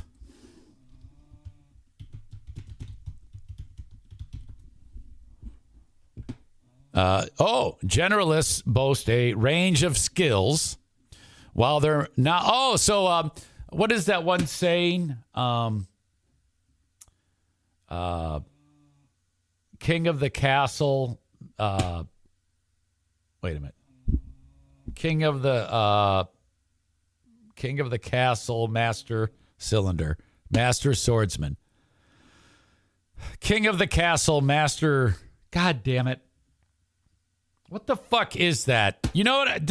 I don't know if I've given you enough context for you to help me out on this one. Generalist boasts a range of skills, it says. While their knowledge might not run deep across a specific area, they can quickly adapt to changing situations. Yeah, that's the thing I'm talking about, but I can't. It escapes my. Fuck! There it is. I was saying King of the Castle. It's another fucking card in the deck. Jack of all trades, master of none. Ha ha! That's it. Jesus, King of the Castle, master cylinder. Fuck. Chris knew it. He before I even started looking it up. A generalist is someone with knowledge on many things, not one specific thing. You obviously know shit. Ryan says easy is firm on anti-impediment. I take it you didn't like the Stern Whack Pack then. No, I don't mind them. I don't mind them at all. One of the Stern Whack Packers died not long ago. God, who was it? Stern Whack Packer died.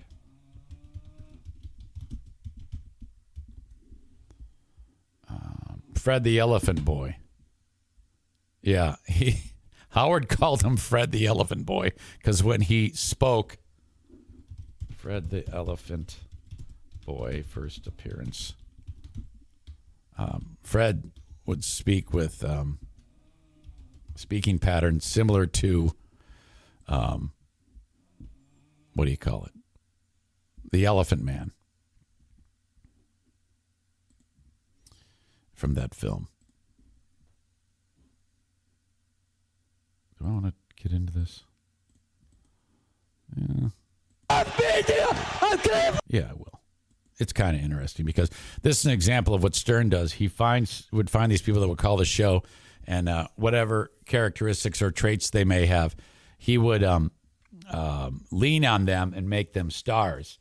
These are just regular people, some with speaking problems, some with physical issues or limitations, and then he'd turn them into superstars. And it's awesome because the best episodes were always the ones that featured some type of internal drama between the members of the Whack Pack, as opposed to interviewing celebrities with things like that.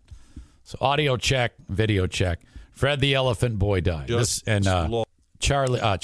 Howard eulogized him. Lost that right at the end of 2022, and I want to do a little obituary for my man.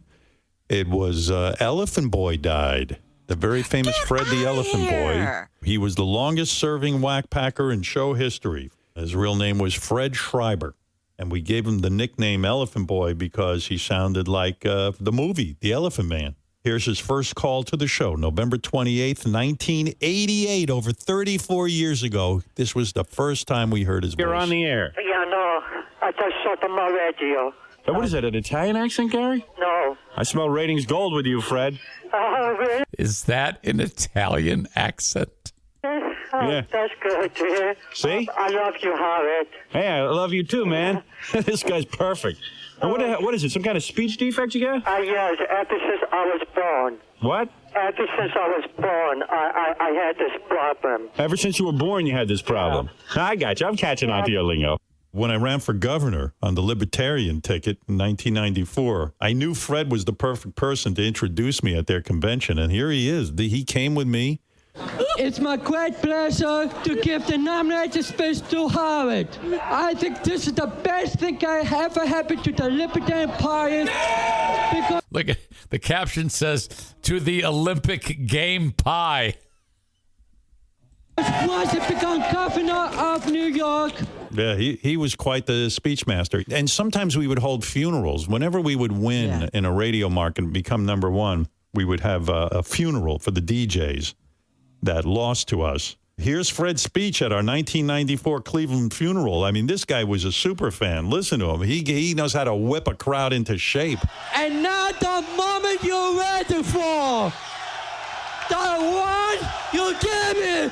The king of media and the king of media of Cleveland, Dwayne for Howard Stone.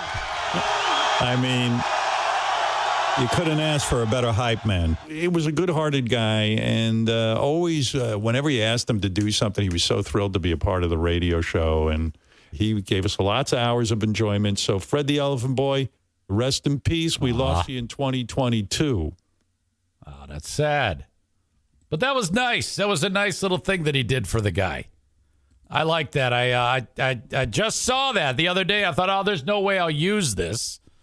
But then when you brought it up about the Whack Packers riot, I was like, oh, that's perfect. We got to do that. All right. The captions were auto-generated. That's hilarious. Crackhead Bob was my favorite Whack Packer, Nick says. Yeah, there's been some legends on there. All right.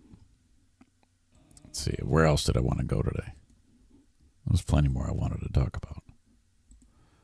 Oh, shit. Okay, first of all, I want to get into this deal about, what the fuck? Where did I put it? Hold on a second. I'll get it. You guys listen to Daisy snore.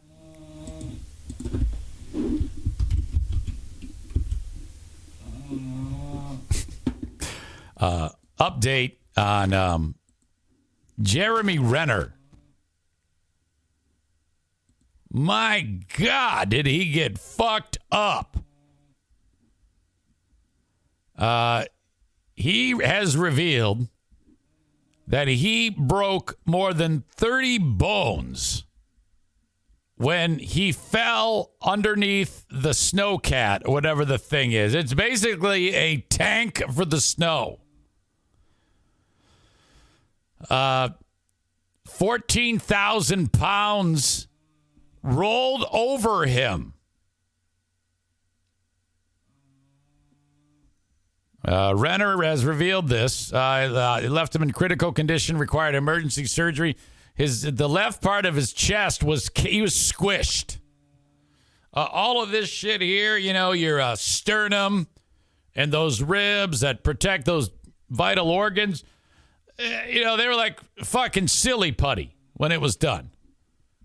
The dude was like, like when you're driving down a street and you see at like the dollar store or some shitty car dealer, those crazy fucking men with air blowing through them and their arms are whipping all over, like you see out in front of like a car dealership to get your attention. That's what became of him. They were like whipping him around for entertainment purposes. Morning workouts, resolutions all changed this particular New Year's. The 52-year-old actor wrote in a social media post on Saturday, sharing a photograph of him receiving physical therapy at his home. Spawned from tragedy for my entire family and quickly focused into uniting actionable love. That's good. When you can drop those types of words, that's dollar signs. When you can show a picture of yourself getting your rehab. Okay, this is all pre-planned. And you take a page out of the Damar Hamlin thing. Same thing. You gotta just say nice shit publicly. So when you do make the return, everybody is going to be in love with you. You're winning the room over. Okay? So this is all a strong, calculated PR move, and I applaud that because it makes everybody feel good. Look how many likes. 2,843,857 likes. Damar Hamlin, same thing.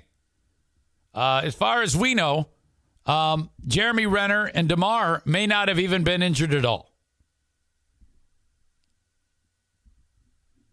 Unlikely, but that is a possibility. I'm just going to tell you that, I did the same thing. When I hurt my foot, when I was using the chainsaw, I did some flowery post about how I'm going to get through this. I got like 18 million likes. All I had to do was throw a couple of hearts in there and praying hands and something like that. And then next thing you know, it goes around the world. People love that shit. So whether you're hurt or not, just say you are, and your life will take off in a good way. So this is all excellent. I applaud him. Again, we're not even sure that he was actually hurt in any way. I think he was. And then you got to write something like this. Renner thanked everyone for their messages and thoughtfulness. Now, he didn't read any of the messages. You just got to say that. Then he writes, these 30-plus broken bones will mend, grow stronger, just like the love and bond with family and friends deepens. The Marvel star wrote, love and blessings to you all. But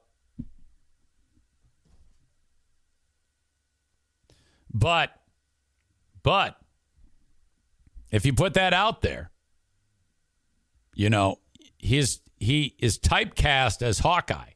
So what you do is you fake the injury, and then you post all this shit, and then, you know, all of a sudden you're going to get a job because they know that you're a bankable star. Renner, according to this, suffered blunt chest trauma and orthopedic injuries when he was run over by his unmanned snowcat. I wish we had video of that. Airlifted to the hospital, underwent surgery on January 2nd. Outside my brain fog and recovery, I was very excited to watch episode 201 with my family at home. Mayor Renner wrote in a reply to a post from the official Twitter account for his Paramount show, Mayor of Kingstown. You see? There you go. This is all about publicity. He's getting people to watch Mayor of Kingstown. Now, I had no idea he was even on that show. I don't know. I don't watch that show. He wasn't injured. Renner's update on Saturday prompted messages of support from the likes of model Heidi Klum, actress Jason Momoa, and Renner's Marvel co-star Chris Hemsworth. You're a champion, mate. We love you. And he misspelled your. So Hemsworth probably got $1 million and change just to post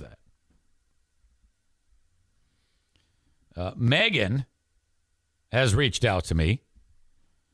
She writes, have you talked about how people think DeMar is dead and they're covering it up? I hadn't heard that. I know Bill and I touched on it a little bit yesterday, but that was in jest, kind of. DeMar dead conspiracy. Wait, I wrote Dahmer. Yeah, that's not the same thing. Damar Hamlin, dead conspiracy. Well, look at that, Megan. She's like a producer. She's like sending me the stories. Oh, yeah, this is what I talked about with Bill. How when he was... Damar Hamlin had his hood on when he was clapping and cheering the Bills on, and you couldn't tell that was who that was doing the little heart thing. So they're suggesting that it wasn't really Damar. Okay. This is awesome. I'm glad that people are suggesting this because it's stupid and hilarious. But you never know. I mean, DeMar has become big business. Now, the Bills fucked everything up by losing that game. Jesus. All right. So, with that in mind, this dad decided to take a page from, well, no, not really, because Jeremy Renner getting hurt in the snowcat thing was just insane and kind of stupid that it happened to him in the first place. But the only similarity about this next story is that it involves an injury in the winter from a similar type of device. Okay, so this dad right here in the hospital. All right, you see him. Look he's got a smile on his face. He's holding up his hand with his pinky up. I don't know if that's like, hey, hang loose. And he looks a little bit happy, but... And then there's something strange about the picture, though. Well, he's missing a leg. And I don't know if they didn't take the picture before the second surgery began, but he lost both of his legs. So both of his legs are gone, and yet he's still, hey, how's it going? He's got like he's smiling. So I don't know if he's on really good drugs or what, but this fucker is a legend. Okay. A father is now a double amputee. The family was at a vacation at a popular California ski resort. Dave Milne and his wife, Claire, they had their 2 young children with them. 3-year-old Isla and 1-year-old Anna. And they're getting these kids on skis at a young age. Cool. At Mammoth Mountain in Northern California on the morning of December 15th, and a motorized snowblower collided with him and his family. I cannot figure out how that happened. Are those normally really fast-moving machines? Very strange. I don't know the particulars of how the incident happened. This dude's from Australia visiting. He was an Australian Defense Force veteran who had been living in San Diego, I guess. He wasn't visiting. He lived there. Threw his body over the kids in an attempt to prevent them from being pulled into the machine. Now, this not only is a crazy story because it's similar to like how Jared, and somewhat to how Jeremy Renner was hurt, but it also goes hand in hand with all of our stories about terrible ways to die. But this guy's not dead. According to a GoFundMe started to help the family following the horrific incident, Dave was able to keep the one child unharmed, the 1-year-old. But the 3-year-old did sustain significant injuries, but will survive. Authorities were quick to get there and help out the couple's oldest daughter. And like I said, she had to have, she was badly hurt. She has had to go through several surgeries, but this is the little peanut now. And she is going to make a full physical recovery, the little girl. So that is great news. She doesn't look happy there. I mean, she's got her little, looks to be like a dolly or a blanket or something like that, and a little squishmallow. And legs appear to be all bandaged up and probably some extensive recovery time. But she is going to survive, and so is Dad. But here's the kicker. Dad had to spend over an hour ground up in the machine until rescuers were able to free him, remaining conscious the whole time. So it chewed off his legs. Getting him out, they had to hack off his legs, one above the knee and below the knee on the right. And let's see. I think he's smiling in this picture because he's probably having an understanding that the GoFundMe is going to be hefty and the lawsuit is going to be insane. I mean, your daughter was badly injured. Your legs were gnawed off by your stupid machine. This is 1,000,000% negligent on the resort. I would start at 100 million and then work my way up. Think about that. That's why this guy is stoked. Jesus, I would be too. All right. Dave was transported to Reno to treat his extensive wounds. The heroic father additionally suffered a variety of fractures, has undergone over 10 surgeries in the past 3 weeks. That's 10 mil of surgery, in my opinion, with many more to come. Despite his life-changing injuries, Dave still maintains his dark sense of humor and razor-sharp wit. Oh, I can tell you, I'd like this guy. Talks about the daughter, how the family is doing. Dave has a long path to recovery, and he's going to go back to Australia. Isla is still in her wheelchair, but appears to be slowly getting back to her old self, smiling more and asserting herself a little more. She's such a strong and brave little girl. Wife Claire's managing the family. And she's going to have to get used to that. She's going to have to get used to running things and managing the estate because of the millions of dollars that you are going to get in the lawsuit. As we look right now, the GoFundMe, you see, this isn't a very profitable GoFundMe. All right? We're dating back to December 15th, so a month and a half later, and there's only 78,000 of the 100,000 needed to reach the goal. So, and that is because all you have here is a badly hurt child and a man whose legs got ground off by a snow machine. And that just does not move the meter on GoFundMe. We all know that.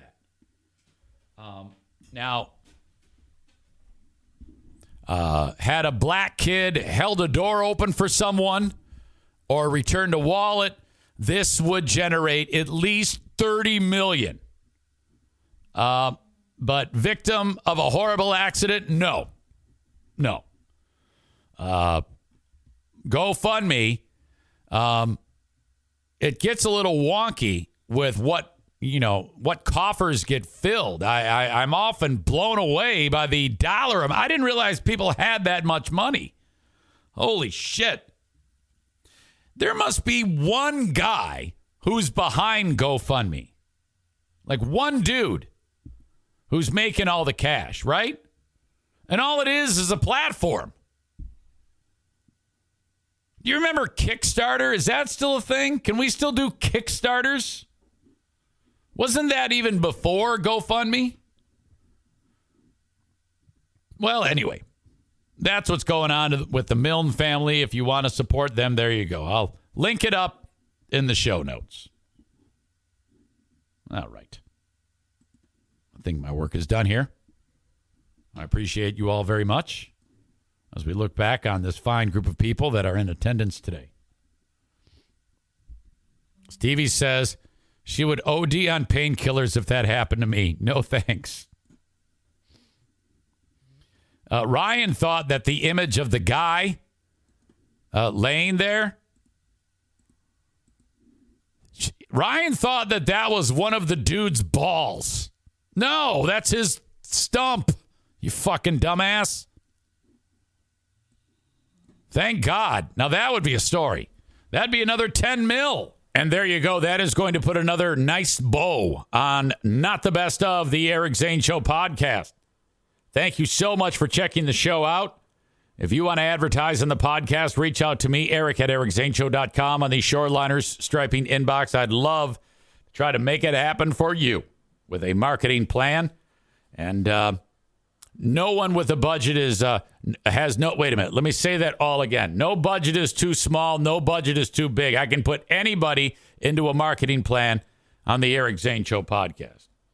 Check me out on Patreon as well. Patreon.com/Eric Zane. And there you go. Wrapping this show up from the Impact Power Sports studio. I thank you for checking it out. And we have a fresh show coming up on January 2, 2024. All right, till next time, folks. Thank you, and bye-bye.